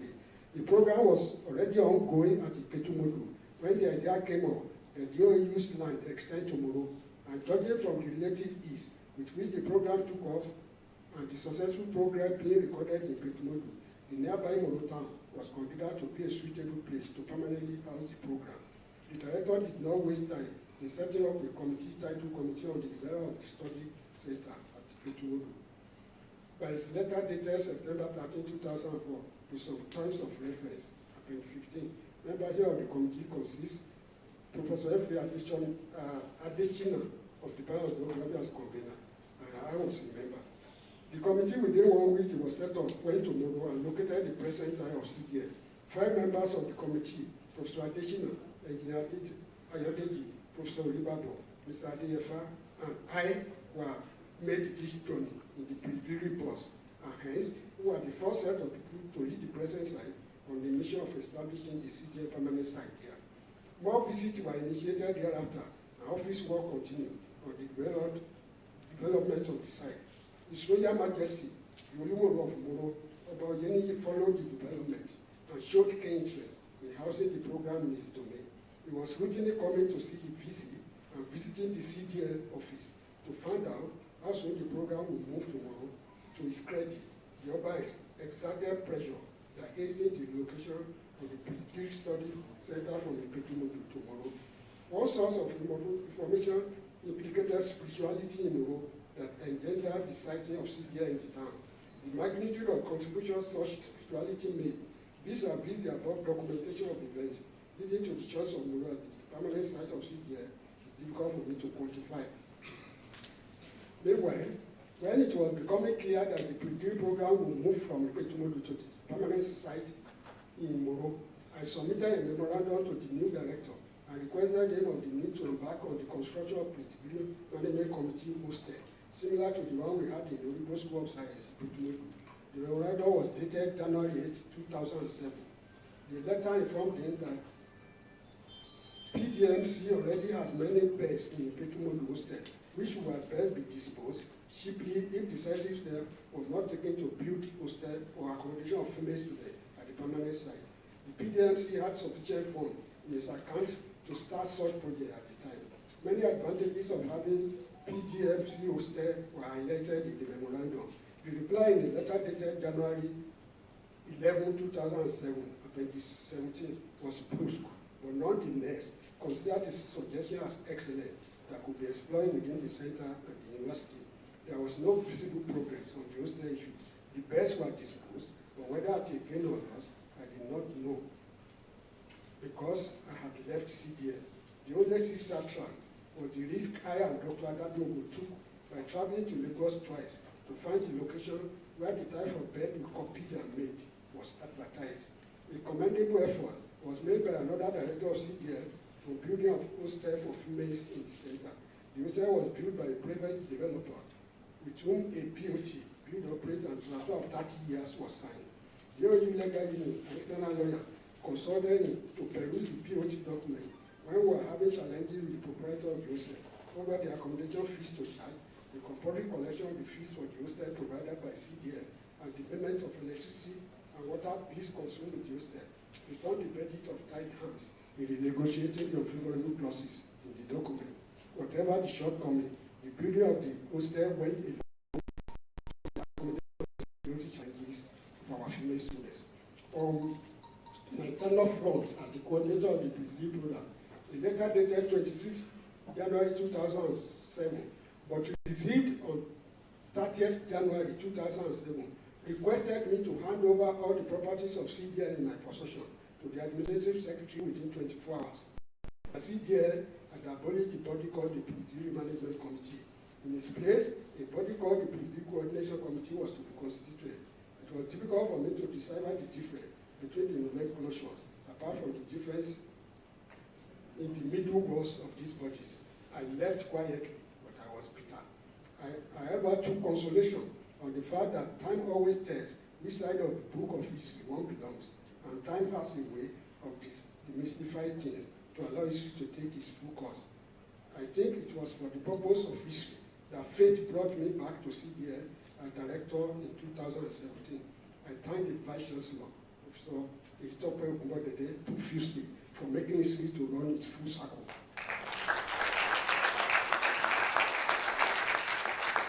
Meanwhile, I wrote a letter to the CIDI director on December 27, 2007, Appendix 18, and returned close to a toy vacuum cleaner sent to me at the end of the year gift, and for my reward as the pioneer coordinator of our pre-degree program. I told him in the letter that the pain his toy cleaner caused me transcended the disability of returning it. I work on the doctrine of service and with the C and faith predicated on the body language of the CDL working force at the time I joined the center.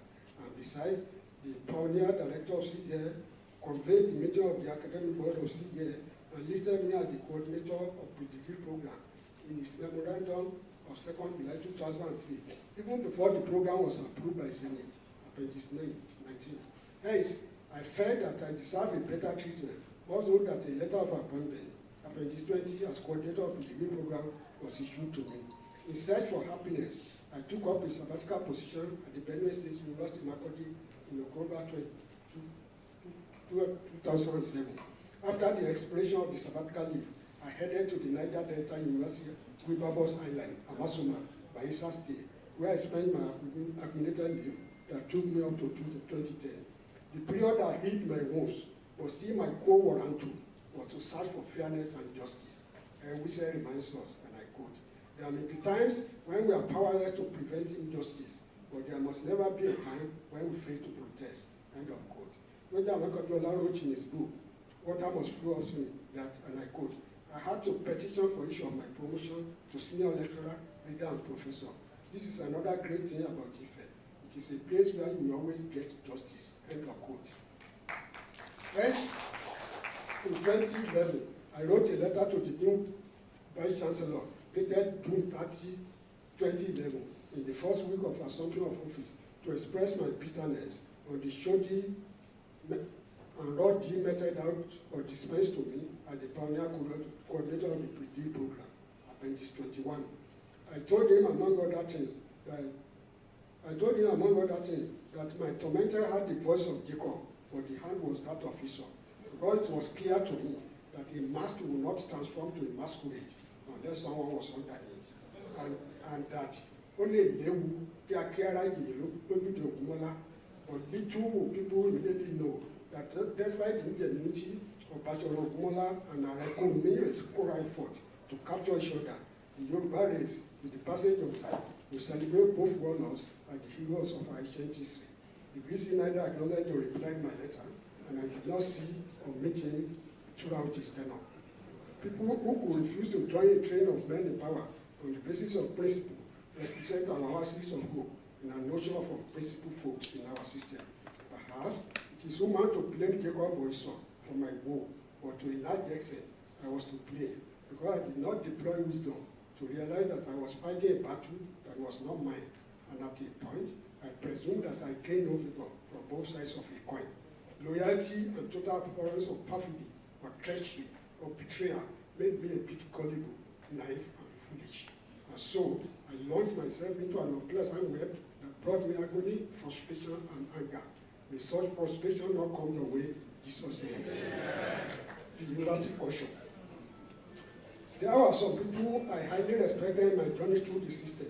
I treated them like kings, as I feared more to offend my friend than to confront my enemies. Some of whom I called my friend treated me like idiot, buffon, or a daft species. Once I noticed this one directional flow of love, I cut off relationship. This was a wrong approach to life, because diplomacy should have been allowed to hold sway. Anyway, I many times asked without a conviction of answer if the dividing line between diplomacy and blatant performance of falsehood is not too thin in many circumstances, especially on local issues. It is true that one knows who one loves, but one does not know who loves him, and this can be better understood in the context of Shakespeare's Macbeth. I quote, "There is no how to find the man's construction defense was a gentleman of built an absolute trust," end of quote. The staff in the university culture I met when I gained employed had mutual respect for each other and built lasting relationships. The ones I left behind had imbibed a high degree of the culture of I know you when I see you. In this circumstance, it seems that the best approach is to weigh the cost and benefit of a relationship and trot down with the mind that human beings differ in character and trait, and perhaps the pragmatic concern is to ensure that our relationship vis-a-vis the work ethics conform with the vision and mission of our system. Professor Valecdictory alluded to the primary preoccupation of academics in his address to the congregation of this university on December 2, 1977, when he said, and I quote, "The traditional purpose of university is to preserve, develop, and transmit knowledge." He went further to say that the Nigerian academic body of our time was not really sure of its place in a changing society, which seems to be increasingly bestowing status and prestige as a consequence of financial success, and less on the basis of education or dedication to the pursuit of knowledge. End of quote. The responsibility of academics obliges them to intellectual honesty and detachment, so that the light they shed may be brilliant and illuminating for the guidance to the path of the truth. Honor is supposed to be accorded to fully respectable academics. Power is enjoyed by those in government, while money is the pursuit of captains of industry. To strive to achieve the three in one front is to compromise time requirement to students and the quality of conclusion to knowledge that may tantamount to the base of academic ethics. Today, the situation is worse than the time Professor Aboyade sounded his warning. We don't live a life of congestion and stress, rather than river ants. It is hoped that our society will take a paradigm shift to pursue the forces of transformation to vision that will place intellectual grandeur on the front burner. It is possible to have responsibility for higher education, but responsibility should not imply tight control and lack of institutional flexibility that often impedes the university tradition to grow.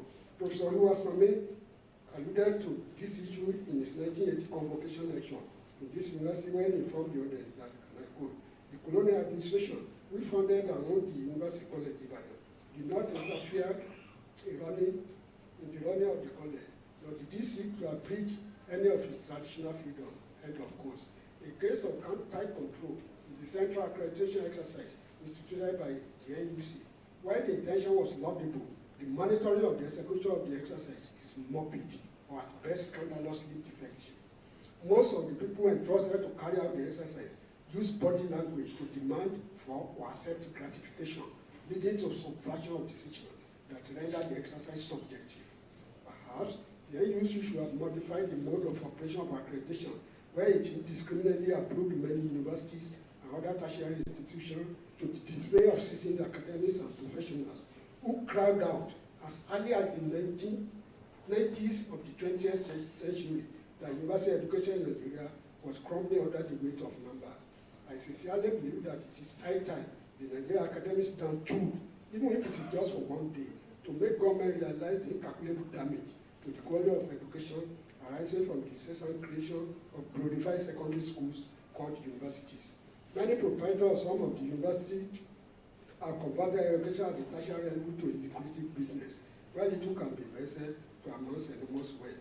A university where the students who register for a course must all pass the main or the paid receipt examination just to continue to attract the patronage of candidates is not making a useful contribution to the progress of achieving good quality education in this country.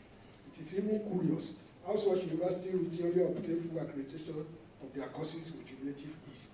The hard fact our educational planner needs to grasp is that competent scholars on whom the success of a university revolves are not produced en masse at a short notice. They are proceeding with elaborate planning and with a long gestation period. It can be argued that the more university we have, the better educated our people will be, The decisive hope is that weak, underfunded, poorly staffed universities will merely take progress for the future rejection of them by the same society.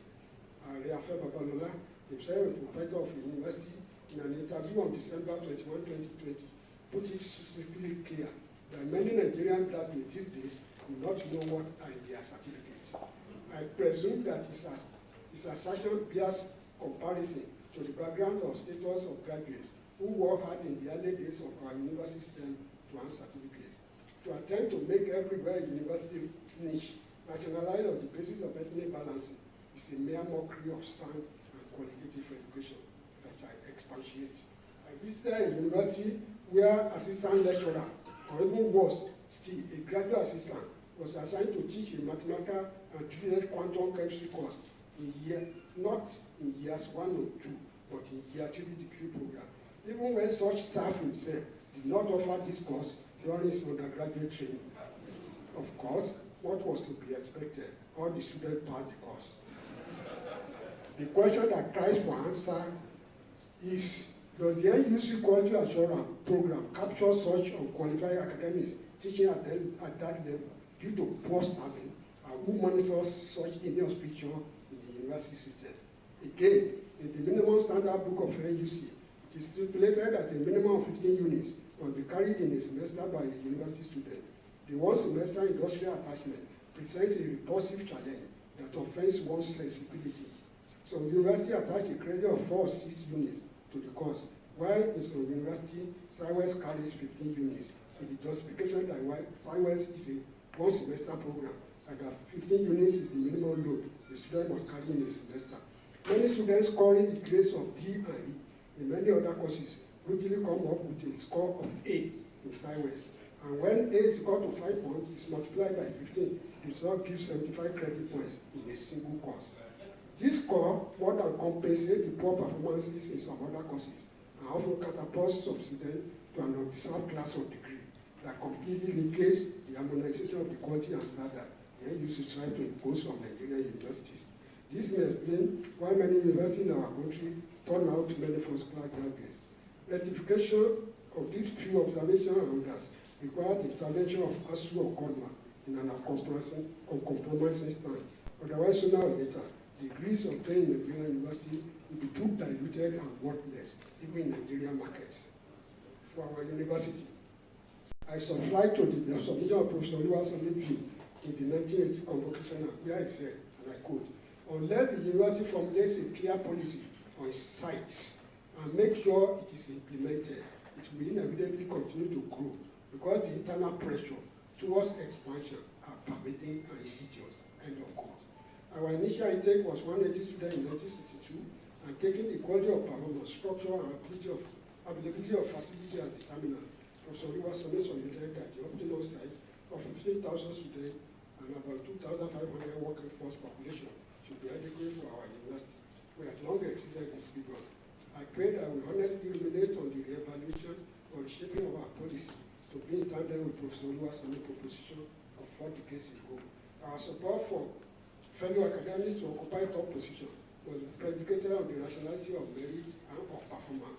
We must eliminate in our midst the cabals of faceless and powerful men who are responsible to no one but themselves. Our body of academics will not deviate on honor and snigger at fidelity, justice, equality, and merit. The Kameno is asked why it was the head generally. His response is that it will prevent the ground from caving.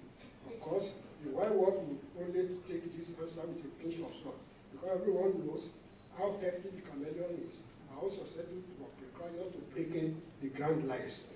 The chameleon has additional power of changing its color to blend with its environment, and no amount of water can wash away the color. The university is expected to be a catalyst for social change, and we must be able to quickly discern the elements in our system that possess the trace of camouflage, like the chameleon, and checkmate them early in order to prevent pollution or fouling of our system. This is one solid way by which the character and the culture of our university can be preserved, opportunities and destiny. I just taken up the graduate assistant position in the university in 1976 when I received an invitation letter to an interview in Lagos during the massive recruitment exercise into the Nigerian refineries. The letter for the interview was delivered to the address of late Dr. Joshua, as I had no stable address when I applied to the oil industry at the place of my primary assignment as a youth corper in Cross River State in 1976. Dr. Joshua did not inform me that he received a letter on my behalf. He and I were in his office one evening. As he opened his door, he stumbled into my invitation letter. Luckily, it was still 2 days to the date of the interview, and I went to attend the interview. I performed well to the extent that my interviewer congratulated me and informed me to look out for a letter of appointment. Within 2 weeks, I never received any letter. I had secured a good job. I was not desperate, but my intuition told me loud and clear that I was edged out, possibly on the ignominious quota policy that ensured that the best does not get to a position or that merit is secondary to ethnic extraction. I made the deceptive slogan of one people, one destiny, one Nigeria. I became a professor before I realized that by my nature of temperament or disposition, the oil industry was not a place for me, and destiny must have played a role in preventing me from gaining employment in the industry, where intense intrigue is always in vogue. It could be argued that the university space molded me and made it appear that a lucrative oil industry was not good for me. More so than I became a professor. The point is still valid that destiny made me secure a job and spend my life in OAU. The second opportunity to leave Ife came my way in 1982 when I was at the Texas A&M University on a training program with the nuclear method of analysis sponsored by the International Atomic Energy Agency, IAEA.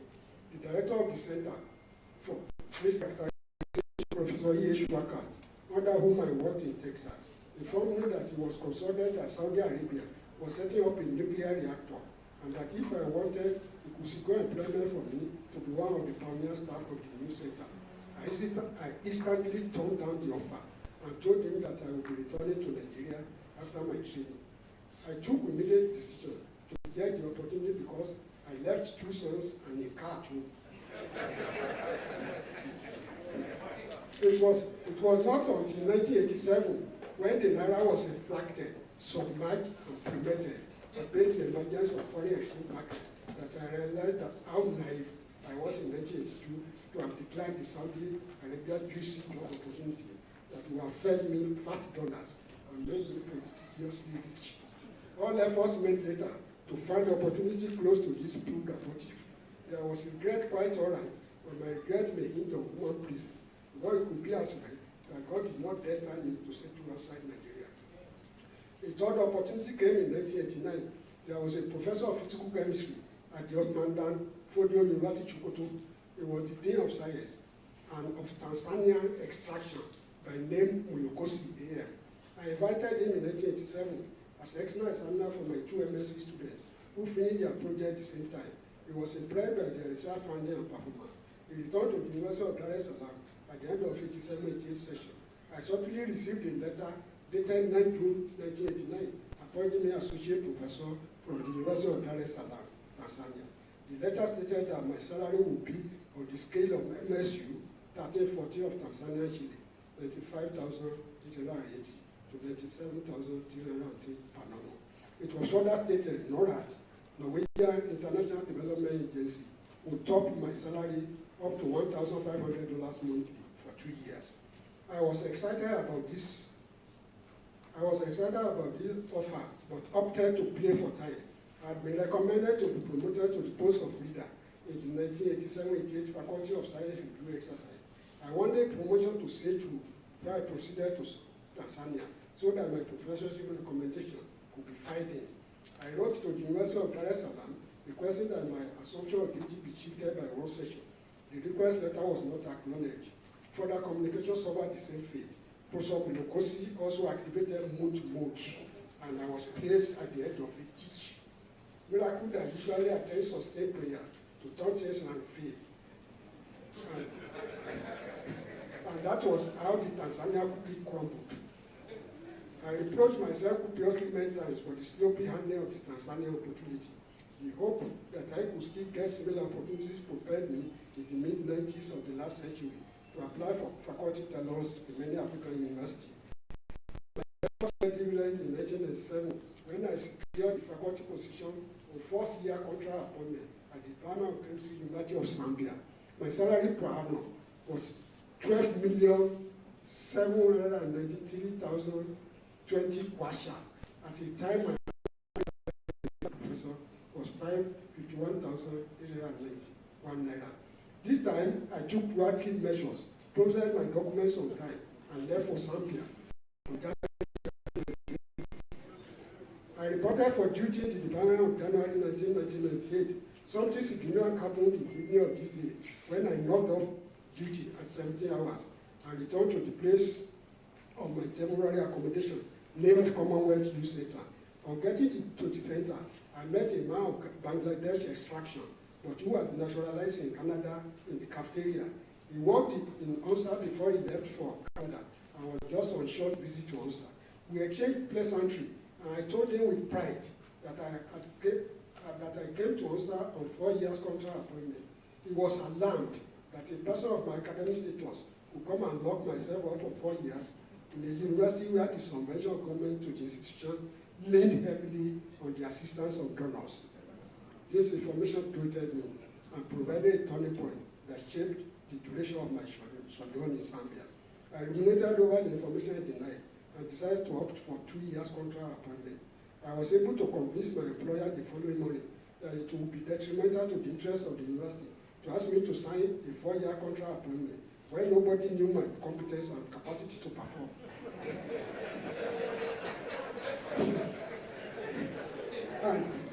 and that it would be rational to sign for 2 years in the first instance, subject to review if my performance was satisfactory.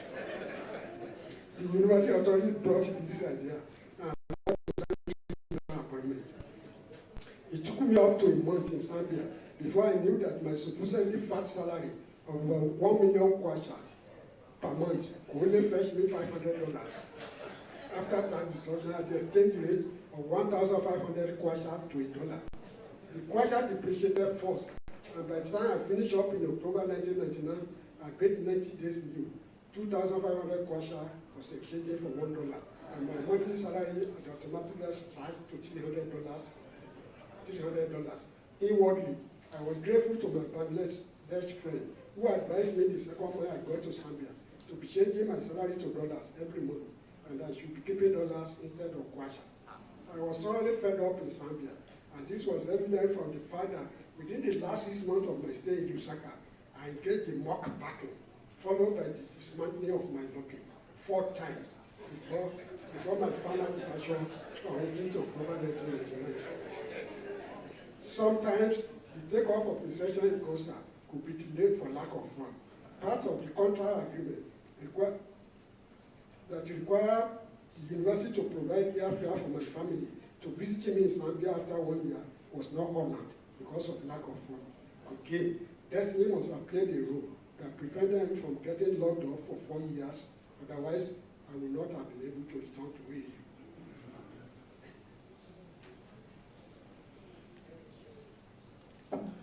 What minor issue came up in 2013-2014 session when I was a visiting professor at the Federal University in Lokoja. I requested for the extension of my stay for another 1 session. The university authority wanted me to outrightly transfer my service to fall. I explained to the administration that I had spent 38 years in OAU and I had less than 6 years to retire from service. The VC insisted on outright transfer of service and that my service would be matched. I perceived that he was just using the transfer of service as alibi and left for. A letter paying tribute to my contribution during my stay was read from the full register, Appendix 22. I released my internal satisfaction for the decision of not succumbing to the blackmail of transfer of service at that point in time, because common sense dictated to me that it would be more prestigious to retire from service in the place of my destiny and a world-acclaimed university than to retire from a new university that was not even sure of a permanent site at that time. A year after, 2015-2016 session, I went to the Federal University of Tokyo on sabbatical leave and spent 2016-2017 session there as adjunct professor, the CDL directorship. Chairman and the others, please permit me to digress a bit. Just before I ended my sabbatical leave in 2016, Problem erupted in appointing a new vice chancellor of this university. I could not, by any measure, be counted among the campus popular people, as I often recluse to my silence. But this time, I rose with the men and women who stood up to be counted in a struggle to ensure that fairness and justice are sustained in our system. The university should be grateful to the body of concerned academics and the unions that prevented the vice chancellor to just be passed to the next known candidate after the expiration of the tenure of the incumbent VC. If this state had been allowed to subsist, it would have taken little time for the autocracy and the misanthropic alike to understand that our university would have been held by the jugular that would have caused aberration or departure from moral rectitude and gender alienation of dangerous proportion totally strange to the university adopted culture across the globe. To underscore my incompetence and or low popularity in campus politics, I contested a slot in 2017 election to council, but lost out to Senate. The loss of the election did not come as a surprise, because I was not privileged to be given it in the art of sugarcoating. And indeed, in spite of my subtle overture, nobody signified to nominate me for the council position in the state. Until a female voice came up in here, almost the last person to give intention to nominate someone. Truly, a grasshopper will not cease to be a grasshopper. They take his bush to the marketplace. The crisis was resolved, and as usual, I reverted to seclusion. Now to the above topic. There is a common axiom which says that the grace of the peacock is that of the toucan, and it was out of grace that I received a letter of appointment as director of CDA from the Vice Chancellor on 8 August 2017. I spoke about grace because I knew of the enormous pressure on the VC by the younger folks who wanted to occupy the position of the CDA director at the time. I even knew of a colleague who had once nominated to a position but opted to run me down, that I would cross the Rubicon and destroy the fabric of CDA if I was appointed a director. The VC waved off all my flaws and gave me the job, even when I had less than 3 years to retire from service. I'm entirely grateful to you, sir.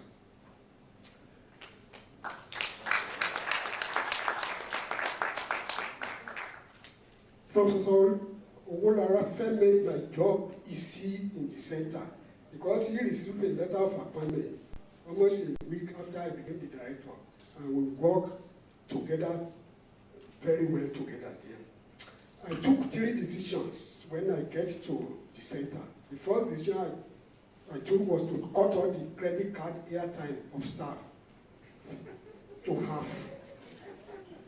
Because I thought at the time that the credit card for the director was almost enough to pay the salary of 2 gardeners. This didn't go well with some of our staff anyway.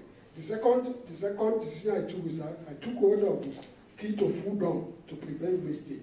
I appointed only one person to come on a daily basis to take the key for dispensing of fuel. The clients of 4 official cars, director, deputy director, coordinator of the degree program, and security patrol vehicle were to be filled once a week. The tank of 1 other car for running around was to be filled once a week also, while 24 liters of fuel were to be discharged into the other official car once a week for warning. The ambulance uses juice fuel and was to be filled as and when required. The third decision was that I stopped our vehicle from being taken to a listed motor company in Akure for routine servicing because the cost was prohibitive.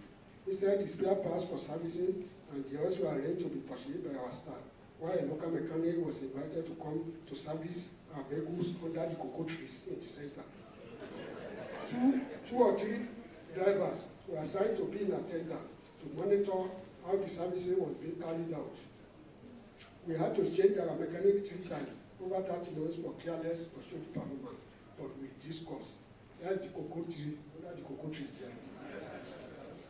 We were determined to succeed as we trod on a big obstacle in the quest that ours was a mission to change the system for the better. Soon, all the staff key to our philosophy of prudent management of resources, and the center moved on rapidly to execute the following projects or program during my tenure. So it's littered at 1, 2, we have the CTC, ICT CBT building here, a separate microbiology laboratory. And then we have 250 kV generator which we purchased. So what we contributed was from 1 to 12 here. The governing board of CDA recommended me in our last meeting of Thursday, 6 February 2020 for this achievement. But I must quickly add that anyone who believes that success should be credited to one man must be lacking in wisdom and judgment to a fault or haughty to the point of opposition. I presume that I earned the respect of the staff of CDA when I was the director. I did not maneuver it because respect maneuver often comes to nothing when the truth is revealed. The staff presented a gift to me and I left the center holding my head down high on February 14, 2020, 7 days to the date of my retirement from service after 44 years of service in UAE. On Tuesday, 28 July 2020, the governing board of CDA organized a befitting send-off party for me in Morocco, where all the principal officers of the university, excluding a boss who traveled on official assignment, albeit the COVID-19 pandemic were physically present. A gift was also presented to me. I express my sincere appreciation to the Vice Chancellor, the principal officers of the university, and members of the governing board of CDA for honoring me by their presence at the send-off ceremony. Appreciation. I wish to profusely thank the head, Chemistry of the Department of Chemistry, for setting up a committee that organized this lecture. Professor Yekule and his team made a solid and successful arrangement. I thank my students and colleagues in the Department of Chemistry for whom I had tapped information over the years to broaden my knowledge. I have many of my colleagues that I was always present in the student and staff seminars. Arguably, I was always the first to arrive at our seminar room and the last to leave. I would not even go out to urinate during a seminar, except if I was hard pressed. My appreciation goes to the Vice Chancellors of this university, Professor C. Adeniyi Oshutogun, Professor Roger Makanjola, and Professor Jitope Ogunbodede. They believe and recognize my ability to perform, and trusted that I will not engage in any form of slice or grab, aggression or forwardness to the point of disgust. I have talked much about late Dr. Oluyemi Adeosun. I shall only submit here that he was my mentor. I thank Professor H.D. Burroughs of the University of Coimbra, Portugal, who launched me into different science methodologies and strengthened the confidence in myself to initiate and carry out independent research. I thank some of my friends and associates for being reliable, dependable, and trustworthy. Professor A.P. Akiola, Professor Oke Owolarafe of WAU, Professor Simon Obua, and Dr. Steve Iyave of Benue State University, Makodi, Professor Sagbemi and Shaibu of Prayer University, Lokoja, Dr. Stephen Soko of Tude Oguyana of Federal University, Professor Wankasi and Dr. Bamidele Amos of the Niger Delta University of Masuma, and Professor Benedict Ita of the University of Calabar. My appreciation goes to Professor O.B. Adeoluwa, Vice Chancellor of Bamidele Oluwa, University of Education, Science and Technology, Gravity, who after my retirement appointed the Provost of the College of Technology of B.Sc, and by election, Chairman Committee of Provost. I thank the principal officers, Provost, Deans, heads of the department who are here present for the great honor they accorded me. Thank you very much for coming. I thank the Chairman of the Governing Board of CDA and DVC Academy, who recently acceded to give executive approval to our urgent request that made rapid progress possible during my tenure as the director of CDA. I appreciate all the staff of CDA, especially the head of units, Mrs. Uema Bukoya, Mr. Oke Fanero, Mrs. Uema Afolabi, and Dr. Oyeleke, for their loyalty and good quality advice. Finally, I appreciate and thank our matriarch, my able and dependable wife, Bosede, and our handsome children, who have all married now, for peace and happiness in the home front, without which progress that ensured my modest contribution to the university would have been elusive. My children substantially funded this valedictory lecture, and I appreciate and thank them for the honor they bestowed on me. The great joy and pride of my family in recent time is derived from our grandchildren at home and abroad, who are always eager to engage us in a long conversation on the phone. The picture there is the last additional baby to the family.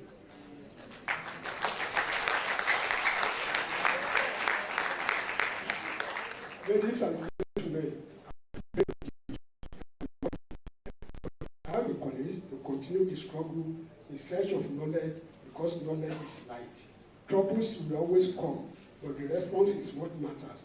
And remember to take whatever life throws at you, because life is noble, only our aspirations are guided by God. I thank you for your attention.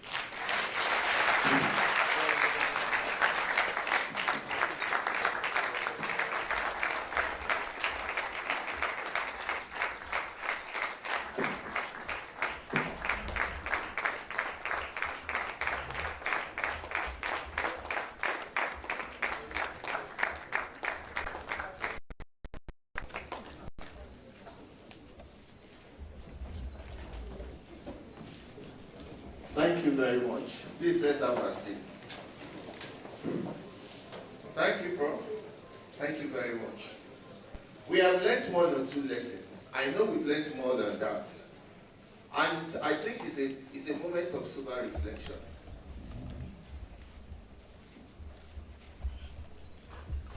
They are sharpening your teeth day in, day out. After getting your teeth sharpened, what are you using that teeth for? Are you biting to feed others, or you are biting and becoming more selfish? Some of the things that you have learned here, pleasant and unpleasant, are supposed to be taken home. We are supposed to think about them and better our ways. We don't want you to take offense. We don't want you to feel bad. But as far as we are concerned, based on our discussion where I sat, we have actually learned a great lesson. There will be positivities, there will be negativities. It's now up to you as children of God to know the field you are in. Before we move ahead, the university librarian is here in the person of Dr. Zacchaeus Ogutuashe. Where are you, sir? Okay, we would have loved you to come down here. Thank you, so that you can be part of this place, because there is a program for the principal officers. On a lighter note, Prof was talking about things that happened. As a Ph.D. student, he had a car. I don't know how many Ph.D. students today that are really enjoying benefits everywhere. What I'm trying to say now is that no matter what the case may be, in whatever position you are occupying and you think you can bless this university, is an opportunity for you to do, because our postgraduate students, even generally, our postgraduate students are suffering. Whatever you can do in the office you are holding, that you can use in helping this university, particularly chemistry department. As a service, I'm very serious about chemistry. It's a servicing department, but we lack a lot of things. And in honor of this great man, whatever you can do as an anomalous, please try your best possible. I think we can do better. Okay, let me join my colleague to commend the valedictorian. The lecture he gave was highly illuminating. You can see that it's filled with a lot of words of wisdom. I can see Shakespeare's quotes there. There were lots of proverbs from Yoruba. You know, it shows the level of knowledge of our professors, the older generation, which the younger people should also try to tap into. Unfortunately, today, students of today don't actually read books, Shakespeare, Wole Soyinka. They only hold phones and go on Google and Facebook. But this generation were heavily endowed, you know, they actually sought knowledge and they had knowledge. When you look through, you will see that Prof had been through thick and thins, ups and downs. And I love how he rounded up the lecture to say that whatever life has thrown at you, please gladly accept it and move on. Don't even bother to say I want to fight back. I want to revenge. There are so many things that life will throw at you. But if you are determined, like the conquistadors, the Spartacus, the Odysseus, the Odysseus, who were able to overcome their challenges, and then we can gather to listen to their experiences. Please, let's give him another round of applause for the lecture. Thank you very much. Please, a little announcement. Please, if you look at the order of photograph, number 12 on our program, the 7th item that is supposed to be listed are the staff of the Center for Distance Learning. Staff of Center of Distance Learning. The pictures will be taken here at the end of the program. Once we get to item number 12. Then, the order, while we are filing out, we are going to follow this order. After the photograph, we are going to have those on the I table coming out first. The dignitaries in front that we called out will follow them, and they all move out there so that they will be met by people that will serve us whatever they have for us. Then we have staff of the university to follow the dignitaries, while the students will be the last set of people to come out. We don't want the confusion. I table will come out. University, and then the last set would be the students. Staff of the Bamdele University of Education, Science and Technology will stay here, will stay in here in the hall for their own entertainment. Please take note of this. We are still going to re-announce this. Now, we are not going to spend too much time on this, but we must have comments on what has been said. So we are going to pick just a few people because of the time that has been spent. Okay. I'm sorry. I just want to apologize that I will not be able to continue to wait. We have communication meeting today, at 4 p.m. and I have to be in the office. We have to prepare also for that. And there are quite a number of things that I need to do before that.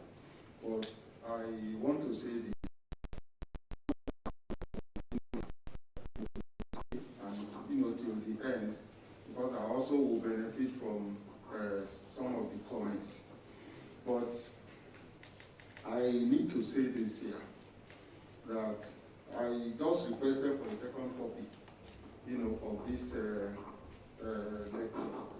And I told Professor AKANNI that it's something that we need to reverse, something that we need to put in the record of the university, so that anybody who wants to know something about what has happened, in the last 44 years, in the Department of Chemistry, in CGL and everything, can always refer to that.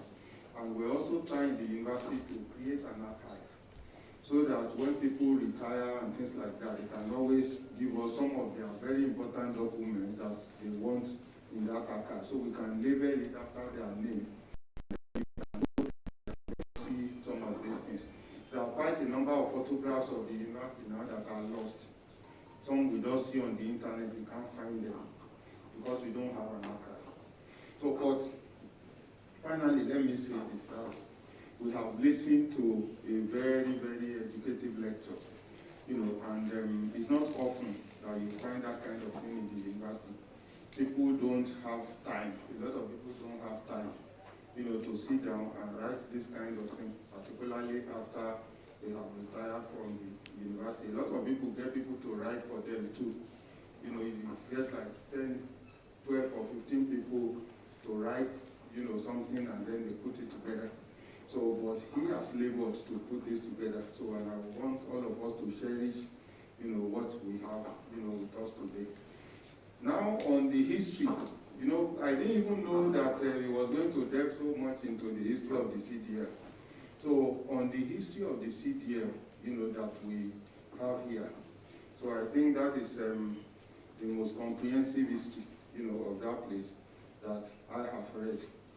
But I just, in my comments, I want to say something. Before this, I said that there was a committee that wrote a proposal, that created the Center for Distance Learning. That proposal was mostly aimed at postgraduates, and I mentioned the issue of the MBA executive when it was going to be phased out. That prompted the writing of that proposal. And I said Professor Fashokun was there. I was on that committee. Professor Shonaya, Professor Akintola, actually shared it. And then Mr. Adeyes, I was the secretary to that committee. We met till late in the night, sometimes until after 10 p.m. at the conference center to put up that proposal. But I will leave you with this, and I'm not going to answer the question. That proposal was aimed at, bringing the MBA executive, on the sound pedestal, so that it will not be phased out because of the phasing out of satellite campuses at that time. But today, the Masters in Business Admin program is not part of what is being administered by the Center for Distance Learning. The director is there, or is it part of it? It's not part of it. So how come that center, the proposal for that center was written because of the Masters in Business Administration program. And today, almost 20 years after, the Masters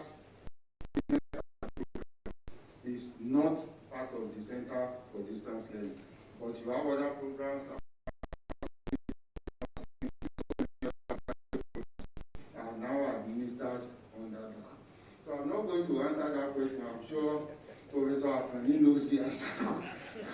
But I just want to tell you that it's nice, to listen to this kind of thing, so we can think and see that we can only make progress, if we allow, certain things to follow, the normal line of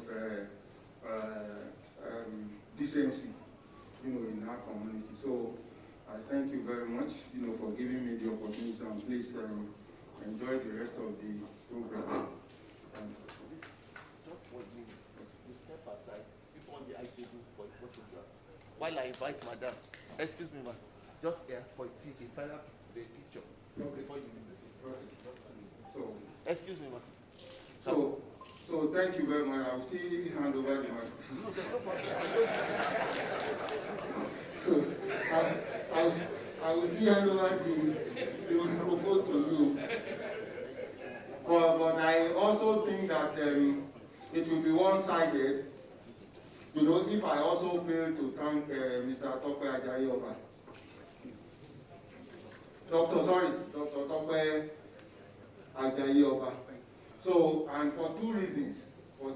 One, I don't want to sound like I'm partial, in recognizing him and not recognizing the co-master of ceremony.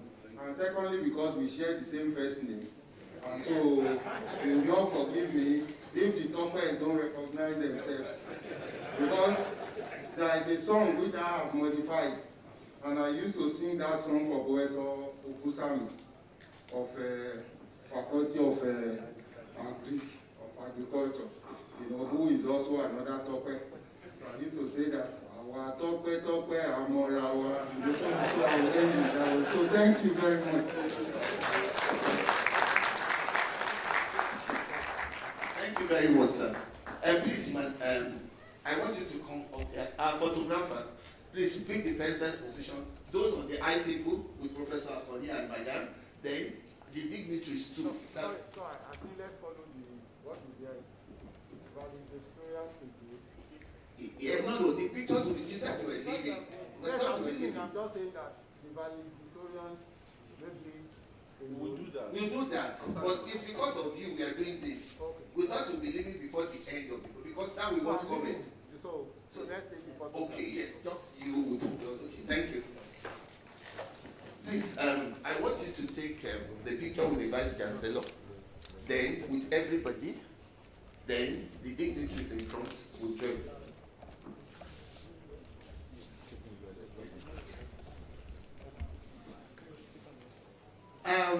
We want to acknowledge the presence of General Kayode. Where are you, sir? Thank you very much. Please, sir, you can also come, and you came together, isn't it? You're not? Okay, I'm calling you too, sir. For me to have identified you, come and sit in front, sir. Please. Your name, sir? For Lakon, the director of A.G. Levitis Museum of Natural History. Jesus words. That's a very good one. I love your cap, sir. The PA to Vice Chancellor, your attention is needed. Please just sit in this seat. Sit.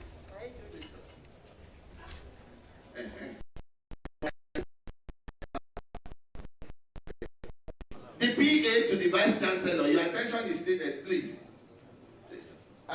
There will be a picture of Professor AKANNI with the Vice Chancellor, then the picture of Professor AKANNI and his wife with the Vice Chancellor, then everybody. Take note of that, please. Please, let's make it snappy. So that we can see. I'm very sure you checked, you all have the booklets. I don't know where Professor AKANNI's beard disappeared to. In one of the pictures, I saw the beard. It's true, check it now. It's an observation, then you can infer. Abi? Observation and inference. Suddenly, children are now having beards. And Baba's beards are disappearing. Oh God.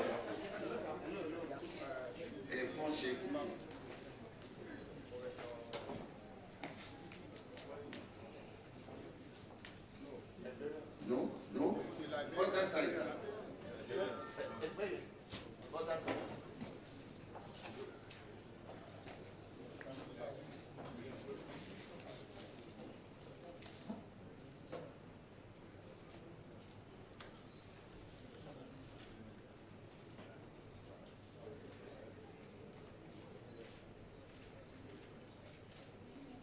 So one last picture, everybody. Dignitaries, please, in front. Yes. The dignitaries in front, please, quickly. I'm sorry, I don't have the right to command you. I'm sorry. Thank you, sir. Gently. Please. Let's go.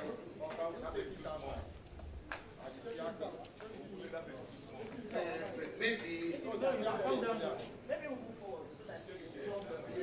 Okay, some on the ground. Some on the ground.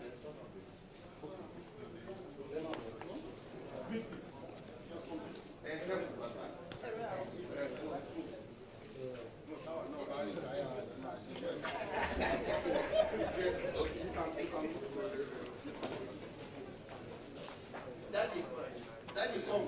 You are sure. Very good. Thank you. I'm sorry.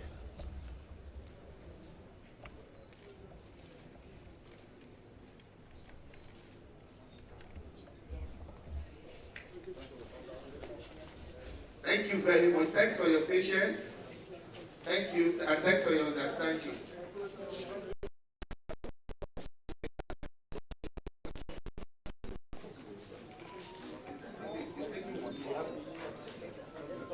Prof. Thank you. Prof. Thank you very much.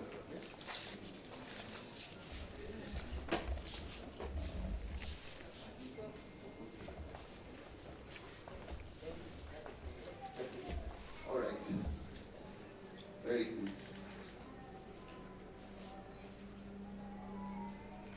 She'll be Madam Tibayi. Madam? All right, as we are preparing, the next item is the goodwill. I'm going to call a few people.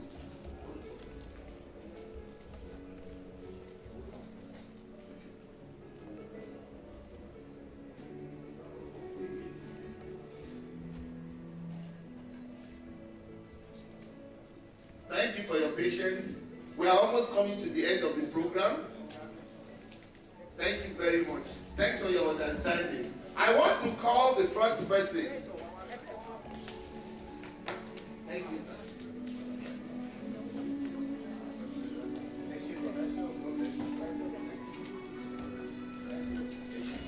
Thank you very much. The first person I'll call now is the head of the physical group, physical chemistry group. I know he's not expecting this. He will just summarize it. Okay, did you have your test this morning? You were supposed to coordinate a test this morning. So maybe that was why you were late. Professor Oladeke Ashoriyan, on behalf of the physical chemistry group, why are you looking at me like that, sir? He's my big brother, he's my very good friend. In 1 minute, what do you have to say about your Oga? Oga of electric Ibaba Atupa.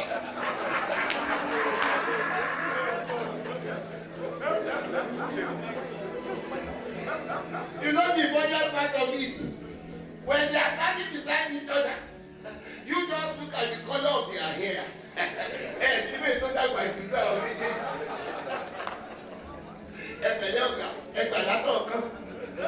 COVID greeting.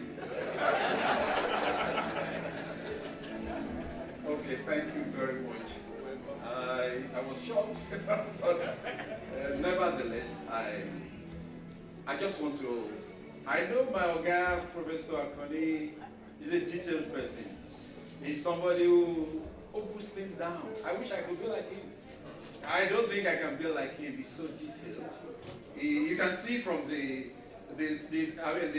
talk, he was so detailed. And I hope I will be like him. We're still looking at you. And I've seen many of his books. You know, he was the head of physical before I became the head of physical. He was a role model to us. He has written so many books. And I always take time to buy every book. He has written, so I'm sure he's still writing some more. I'm sure he's still going to write something more because he's yet to come out. But I know it will come out very soon. But I want to, on behalf of the physical group, I just want to say thank you, Uncle. You have been a role model to every one of us. We love you. We love the way you are so detailed. Even in questions, when you set questions and you give it to him to vet it, so detailed about it. He will correct every little thing. Even he will say, oh, why don't you bring it down so that students can understand what you are talking about. He's a detailed person. So I love him. I hope I will be like him. I hope I will be able to do better than him. But I have a short time to stay. Thank you, and God bless you. Thank you very much. The difference is clear, Jerry. And you're going to talk as like what it was. The details of the state and then just what that go. Okay, we'll see that here in the review.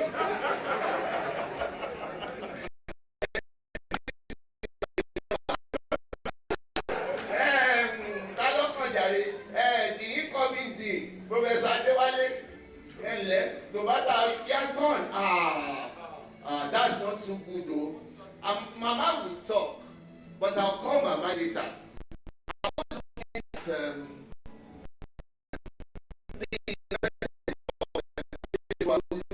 at the University of Education, Science and Technology. In the person of Professor Adegun, 1 or 2 minutes, in 1.5 minutes. Thank you very much, sir. God bless you, sir. Thank you very much. 2 minutes to 1.5 minutes. Yes. Thank you very much just for me to present our appreciation to the university, especially OAU. Great effect. I was discussing with somebody who couldn't come to Ife, went to UI, which was college of University College. They are still college. But there is used to college. You still have college, College of Medicine there, not a university. Of course, that's just for jollity.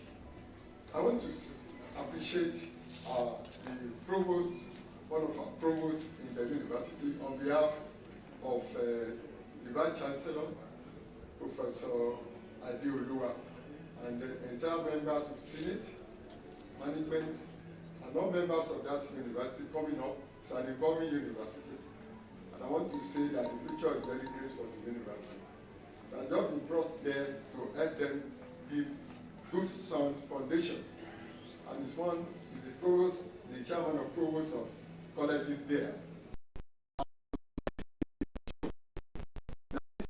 We always show details, we write everything, and I would like to call him an historian, chemical historian, in the real sense of it, because the details are so deep and profound.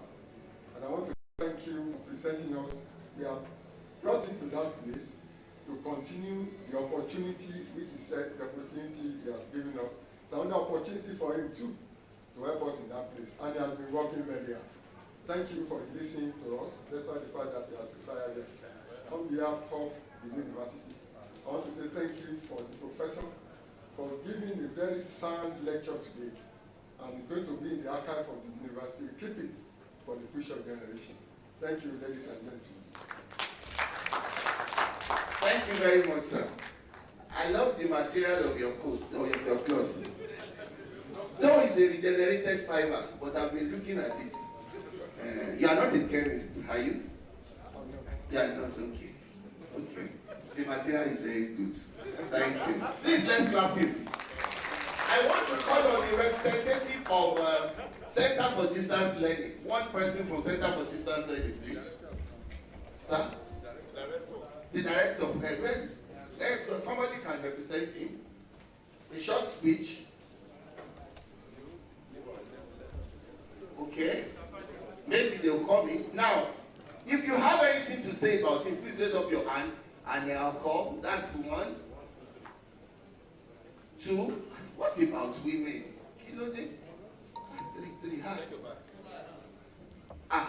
Okay. I'll start with you. Come back.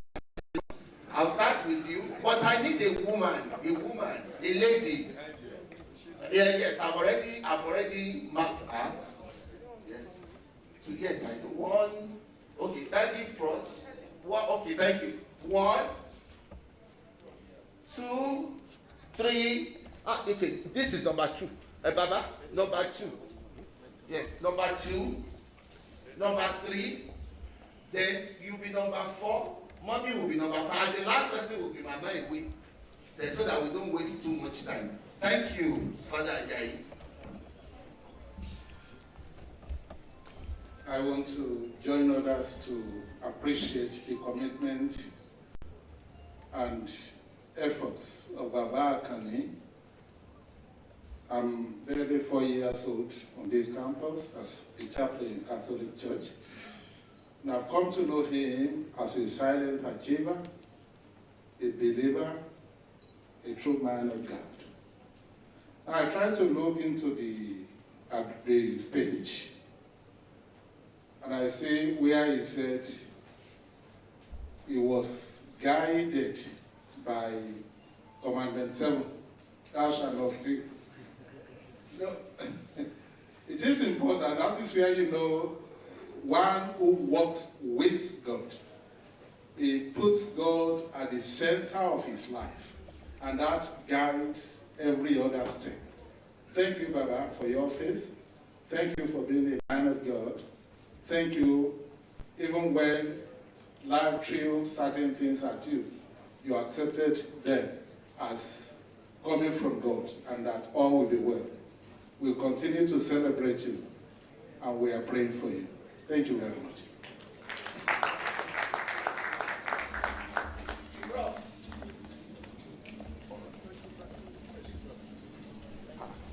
Stand up, Professor Fidi. I'm very sorry, yo.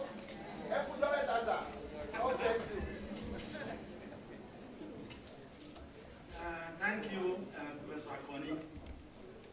Your write-up is beautiful. The order in it is some parallel. But there's a point I want to make you to note, and for generality or consumption.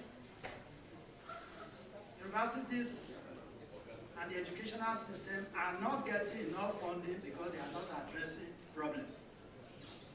They are performing poorly. So we don't get funding. It's just like you send a child to school. When he's doing well, if he's at Sokoto and he says he wants anything, you tell your friend to give you the money. But when it's the one not doing well, is it money again?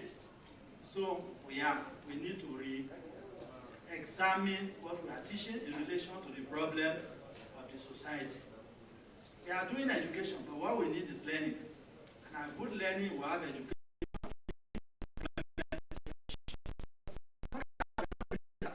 Your quality and the educational system will coexist with mass unemployment and poverty. That's our experience. And you are not able to address it because the education we have been implementing, it has given to us. Europeans gave us this education. Education was not the basis of development of Europe. It was evolutionary over 2,000 years. That is not evolutionary. We are not thinking yet. Policy alone is not enough. Education alone is not enough. We must add our thought at the university to what is happening. When the artisan repairs your car, you are a professor standing up there and you have written excellent quality papers, I get embarrassed. Let us link with the rest of the economy and begin to solve problems and we'll get more funding. Thank you. Thank you very much, sir.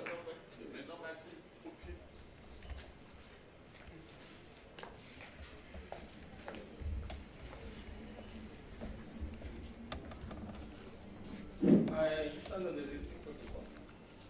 I'm not in the biochemistry and Dr. Morris, who are engineering.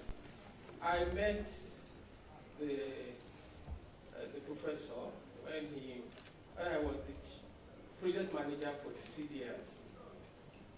I had worked in the construction industry since 1977, and I have never, I mean never, come across an honest man when we are doing construction. I have never. This CDL, when we started it, I had opposition as a project manager from the beginning to the end. If not for Professor AKANNI and Professor Owonafe, I would have walked out of the project. But they believed in honesty. So I want to confirm that what he said in this way about honesty, that is a reality and it's true. And I pray to God that he lives very well for the few years, the years he has to live. And may God continue to reward him. Thank you.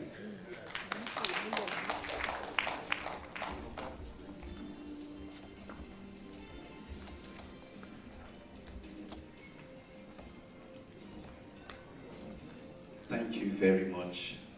I also stand on existing protocol. I want to join others to congratulate Dad. He is my father, one of the sons. Speaking on behalf of the family, what Prof said, Daddy can be very detailed, which is true. Daddy is a very detailed, disciplined, and devoted person. When given a task, he undertakes it with efficiency. I remember one of the jokes that the MC cracked during the question and answer session, that who comes to department always with a clean vehicle. It's true, I can confirm that. That is my dad.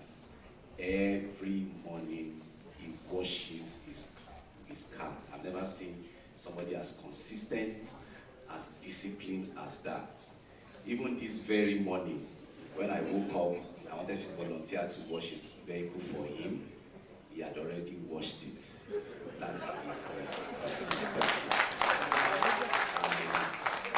I sincerely aspire to emulate that kind of diligence and consistency. Daddy would like to thank you. You said in your lecture that you broke off from the shackles of poverty. And I'm sure we as the children, we are riding on your shoulder. Perhaps if you were still in the village in Ijero as a carpenter boy, I will not be a medical doctor today. I want to congratulate him on this lecture. Why? Because I looked through the lecture he gave. He's still cerebral at this age. He was able to chronicle his his journey right from the beginning up to now. As a psychiatrist, I've had to treat people with dementia even at the age of 60. From here, my dad is 70, still cerebral, is cognitively intact. And I thank God for your life. He's physically healthy. He's not using a pair of glasses like I am using. We thank God for that. My prayer is that the remaining part of your life, it will be an inspiration to the generation coming. Thank you.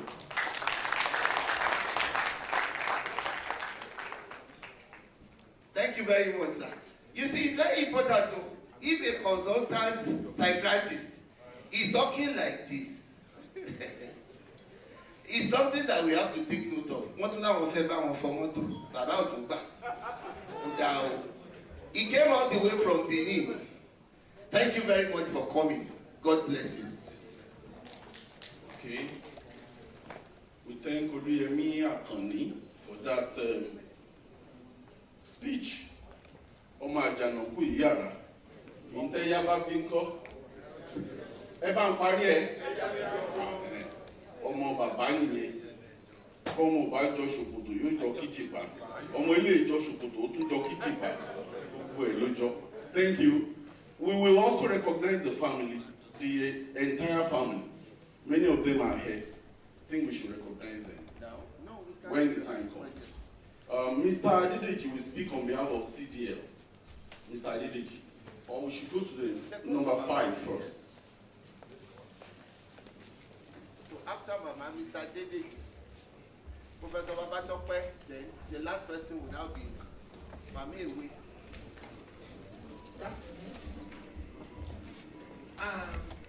Mrs. Oriola,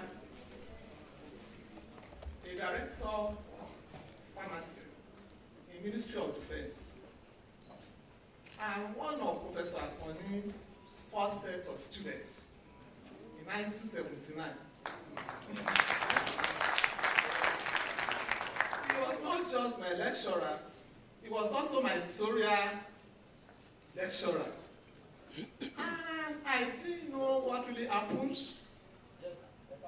The class just elected me as Professor AKANNI's sister. They will say, "Loba is not my brother. The man is abusing us too much." Because I will say, "This is the first set of pharmacy. I know.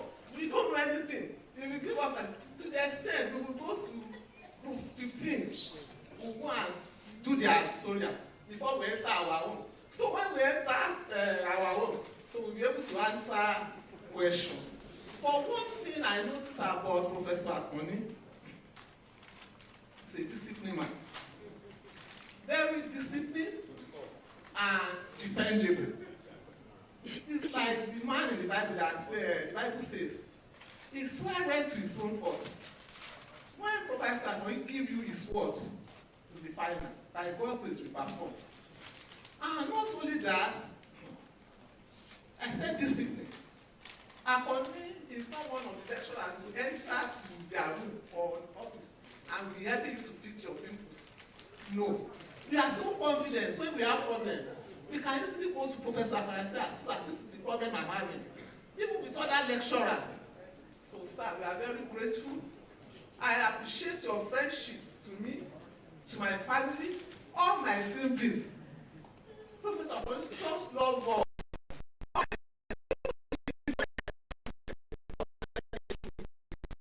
They were telling me, AKANNI.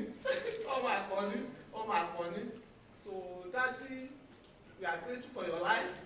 We thank you how far you have gone, and we know you are going better. Higher glory, higher grace, higher honor. We stand as God, we honor you in Jesus' name. It is well with you and your family in the name of Jesus Christ. Thanks.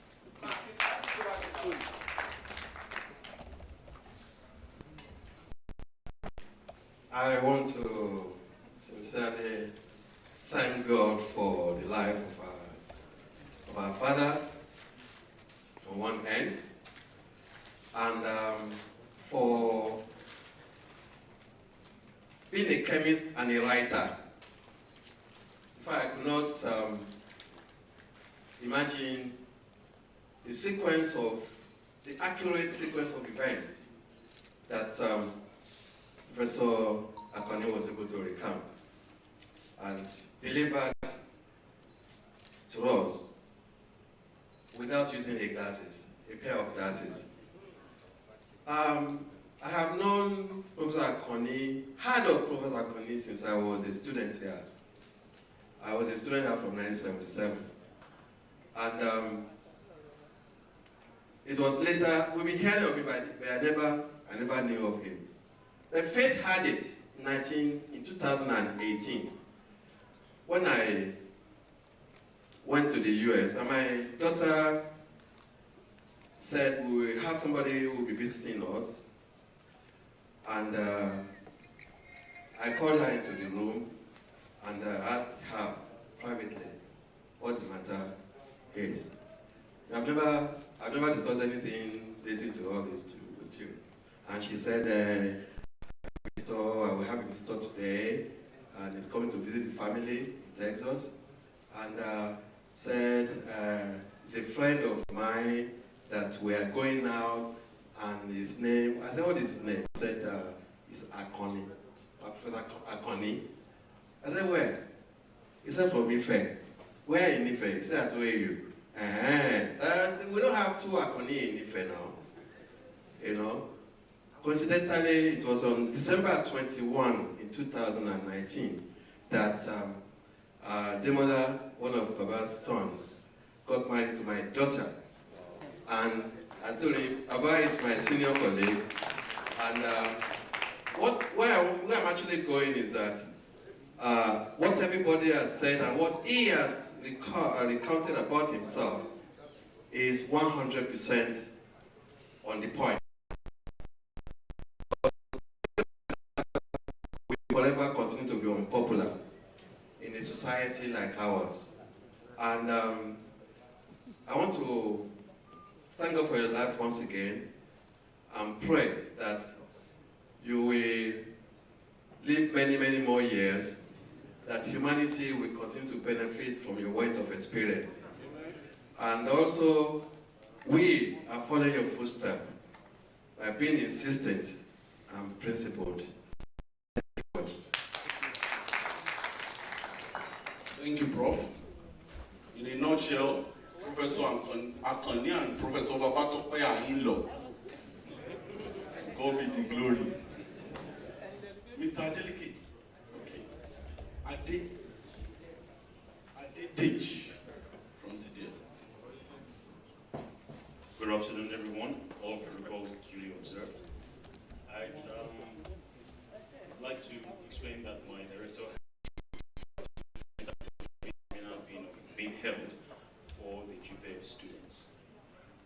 Nonetheless, on behalf of myself, the management of the Center for Distance Learning, the head of finance is here, the head of programs is here, our former administrative secretary is here, Mrs. O.M. Mukwai. I see a number of other colleagues. We'd like to thank Professor AKANNI for his stewardship at the Center for Distance Learning. We remember this more. The CDL JUPE laboratories were built by direct labor. And it is no doubt Professor AKANNI's insistence on financial prudence that made it possible for that project to be executed by direct labor, resulting in the quality of the work that's very evident for everybody to see, while the center also managed to save quite some money. So we'd like to say thank you for your time at the Center for Distance Learning. And on a personal note, I'd like to say thank you also for sending me the e-flyer for this valedictory lecture. And you said you were sending it to me because I said I did want to know, because I've been charged with capturing the history of the CDL, that I'd like to interview you at some point.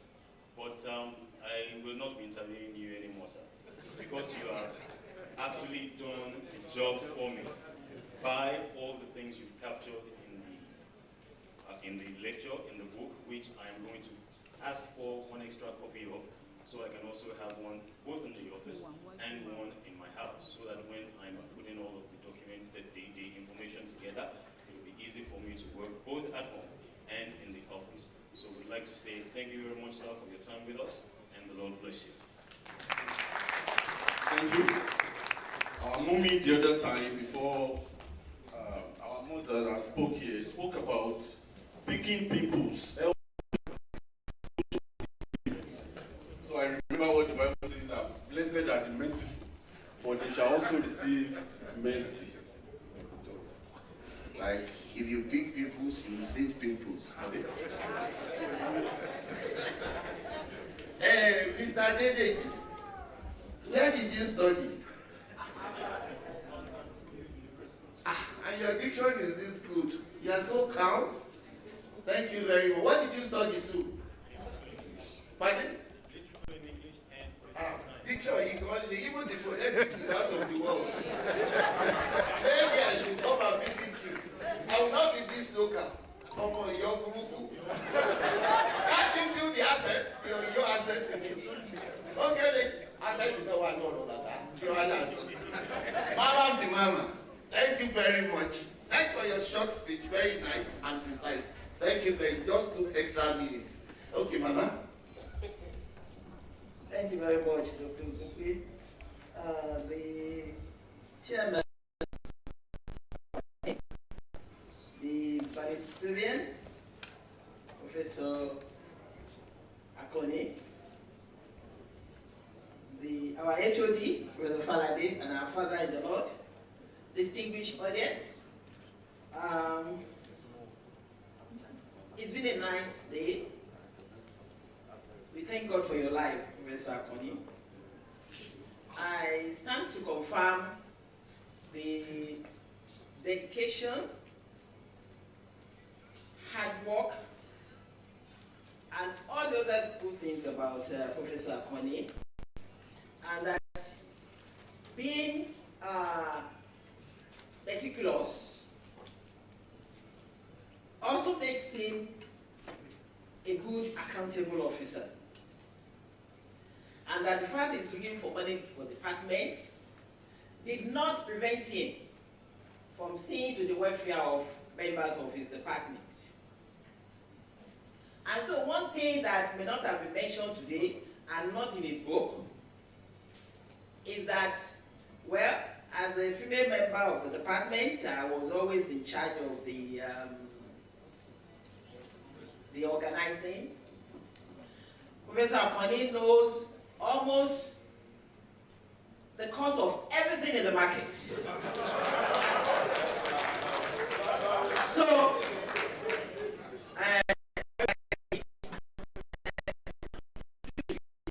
you know, cutting costs, yeah? So, even pepper, not only meat. So I always wonder, I've given Madame Misuru. Because Madame cannot come from the market and say he is demanding for so amount for housekeeping. So very meticulous, pepper, Iru, you know, those of us that came early, one of the MC mentioned something about locust beans. That is just very small. So everything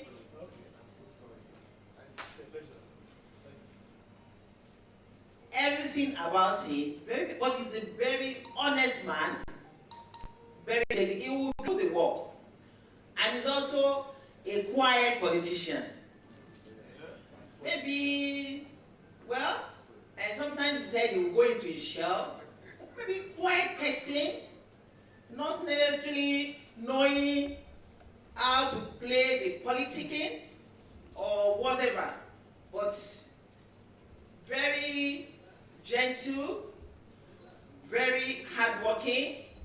And when he pass comments, I say, man, they're good comments, but he will say his mind. So we thank God for your life. We thank God for today. And we are envying you that you are not making use of a pair of glasses. Madam is using, and my dear consultant is using.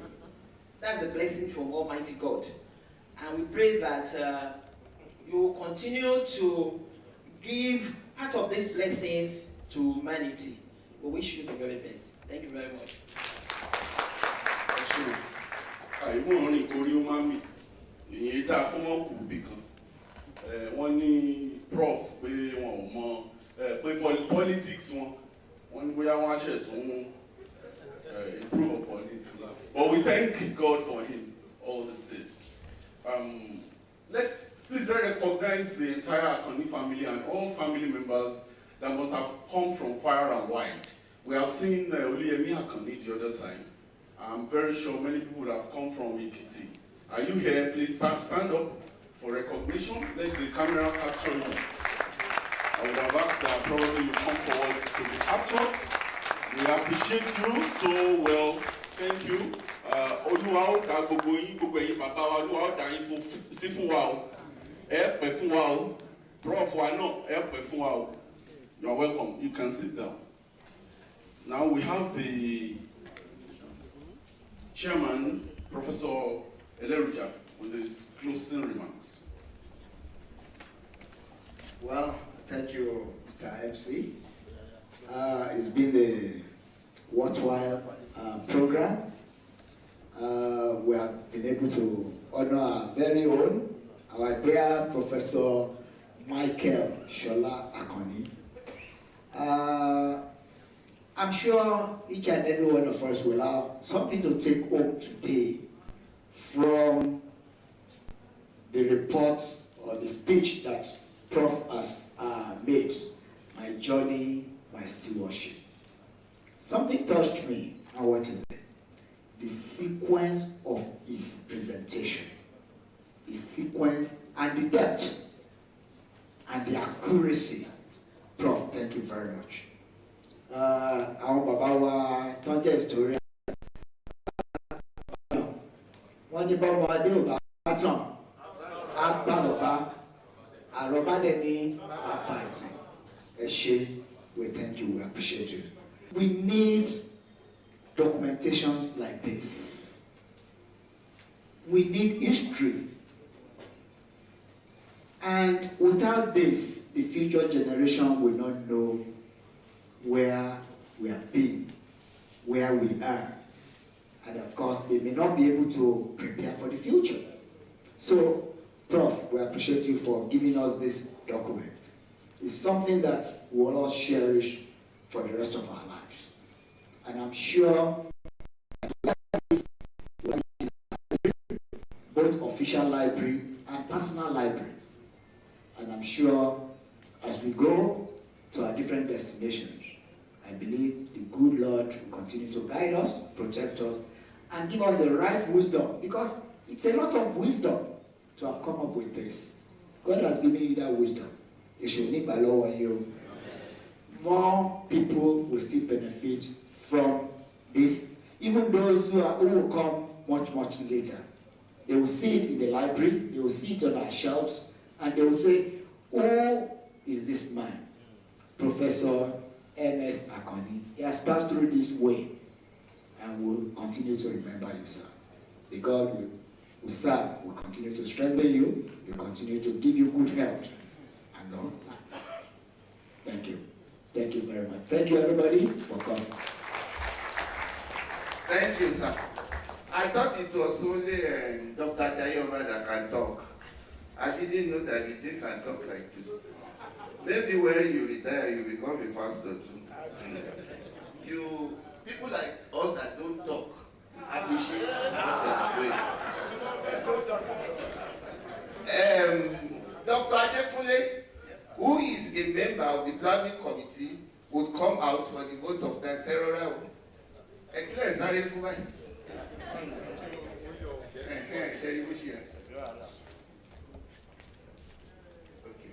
you, sir.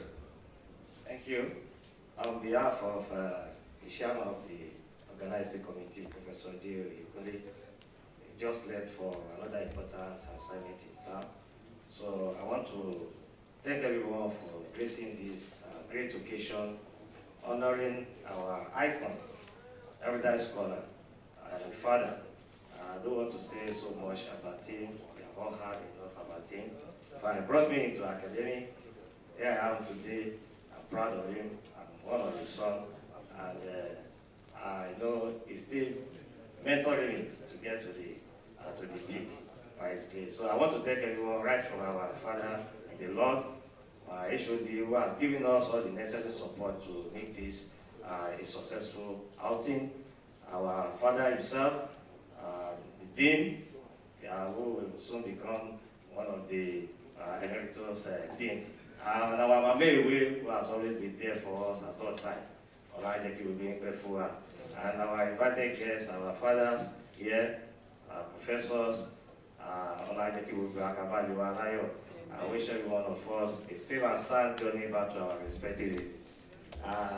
Delivery, Agilokori, Apoyaibi, Onasho, Luwashu. Ní ọba ti láhùn, wọ́n ìṣòro mọ̀, nígbà tó wá sọ̀rọ̀ tó tó mú máikrófóònù, ó ló ti gbà kó ló yọ ti fílẹ̀.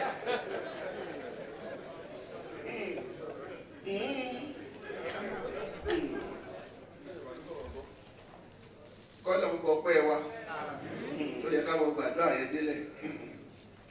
Torí tó ní kọ́lọ̀ ń gbọ́ pẹ́ wa, ń gbò wá débí, ọpẹ́ ti á lọ, ọpẹ́ Ọlọ́run ti gbà náà nù. Kọ́lọ̀ wa wọ́n dàbí ọ̀rọ̀ ohun gbífọ̀. Ohun gbífọ̀ yẹ Ògbómọ̀ṣọ́ ló ti wá, níbi wọ́n ti ń jẹ kàkọ́ tó mú kan yọ gan. So talking drummer yìí onígangan, ó wá ń lùlù, ohun gbífọ̀ wá fẹ́ mọ̀ tú. Ìlù tó wá ń lù rèé, ó ní ó ti pẹ̀ kí, ire gbogbo pàdé mi lọ́nà, ó ti pẹ̀ kí. Òfìfọ̀ wá gòkè ó wọlẹ̀, kó láṣà sọ pẹ̀ kí yé o. Ó bá yí, ó ní it is pẹ̀ kí. It is pẹ̀ kí. Every good thing meet us on the way. It is pẹ̀ kí. Ire gbogbo, ire owó, ire ọmọ, àìkúbálẹ̀ ọ̀rọ̀ gbogbo ẹ̀ yóò máa bá wa lọ bá a ṣe ń lọ. Àní kábàámọ̀ pa wá, àní ṣìṣe, àní báráyé fọwọ́ tì í. Ire yóò máa jẹ́ tiwa. Now, a gbàdúrà, ṣùgbọ́n ká tó gbàdúrà, mo fẹ́ ká sọ pé àwọn àmọ̀ pè wá ní kọ̀ọ̀kan láti wá ya fọ́tò bí. Àfẹ́ ká ti ya fọ́tò tó ká mọ̀ bọ́ta. Ẹ jẹ́ ká fi àdúrà ká fi bẹ̀rẹ̀. Òun náà ni kí a fi parí ẹ̀. Ẹnìkan wà, there's somebody there, he's always hiding, I don't know why, but he's very, very prominent. Very prominent, he's been hiding. He's supposed to be here. That's the former head of the Department of Chemistry, former dean, Faculty of Science, a double dean, that's what they call him, because he went outside and became a dean too. He has a good followership, and he brings himself down to people so that they relate with him very well. In the person of Professor Remy Okufo, I want him to come out to say, can you stand up and pass on the microphone to you so that you can say the prayer for us? So he come.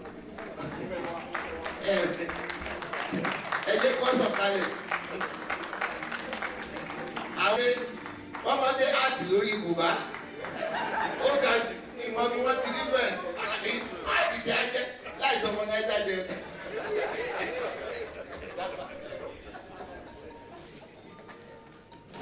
Thank you, Mr. MC. It's on record that Professor AKANNI interviewed me for this job. Thank you very much, Professor AKANNI, for what you have done for us in the chemistry department. My closing prayer is going to be in song. And I want us to rise as we sing the song.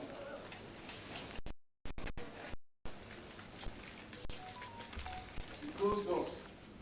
Ẹ ṣé ibi tẹ́ ti bẹ̀rẹ̀, ẹ ṣé ibi tẹ́ máa dé, a dúpẹ́ o Jésù, ibi tẹ́ mú wa lọ. Ẹ ṣé o, ẹ ṣé ibi tẹ́ ti bẹ̀rẹ̀, a dúpẹ́ o, ẹ ṣé ibi tẹ́ máa dé, a dúpẹ́ o Jésù, ibi tẹ́.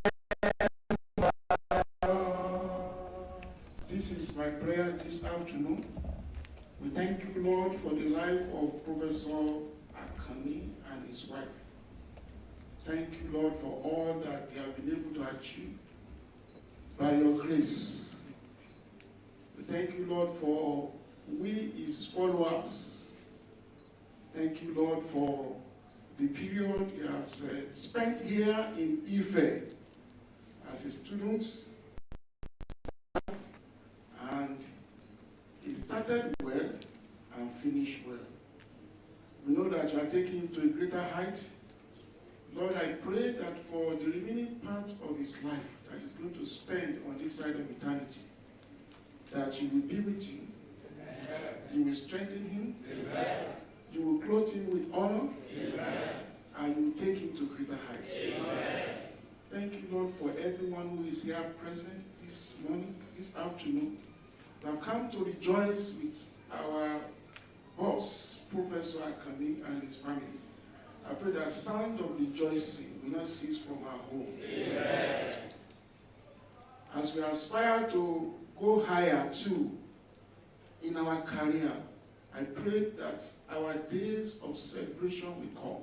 Amen. And the name of God will be glorified. Amen. In our lives, in this university, in our various families. Father, we thank you, Lord, for those who have come from outside Ife to this place to felicitate with us at a time like this. As they travel back, we pray for journey mercies for them. We pray that after this event, we'll be hearing sound of rejoicing concerning all of us. We pray for Professor and Mrs. AKANNI's children. That the Lord will bless them, we sustain them, we keep them, and shield them from every form of evil appearances. Thank you, Lord, for this event. We give you praise and honor. In Jesus' name we pray. Amen. Praise the Lord. Hallelujah. Thank you very much, sir. Please, let's have a seat. We are going into the picture session. I can see Professor Oliemi. He was also a former head of department, chemistry. Please, I want to call people up here for the picture session now. The family, the AKANNI family, all the members of the family should come and take pictures here. What's the other? Okay. Okay. Yeah, okay, this one. You want to leave now? Okay, please, the AKANNI family can hold on. Not going to abandon your individual. Please come out, come and take pictures with him. Please, quickly. Okay. Please come, please quickly.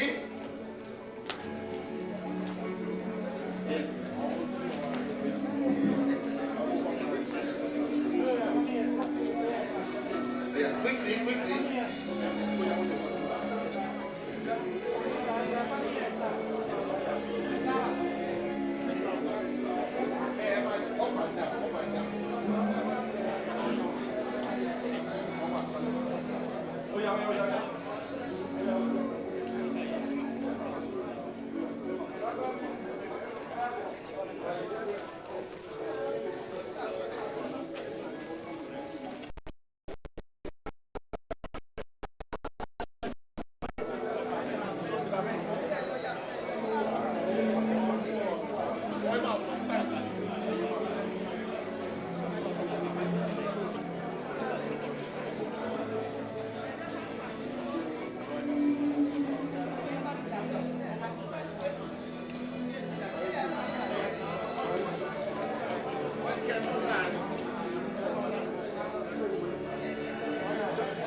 Thank you.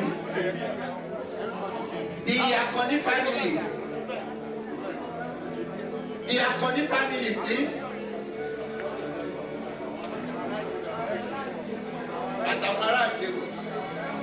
AKANNI family and the people from Ijero Ekiti.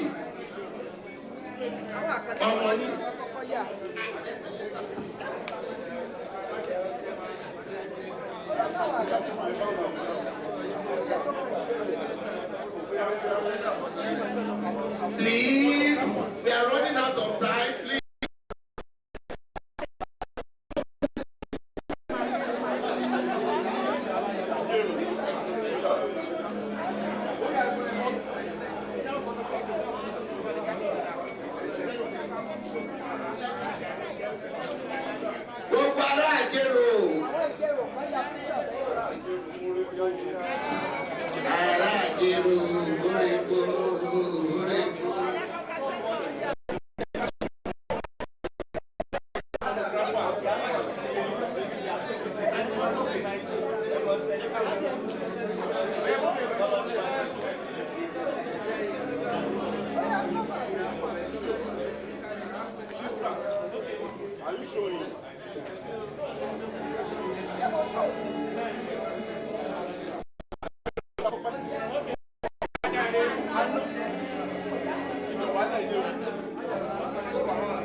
Yes,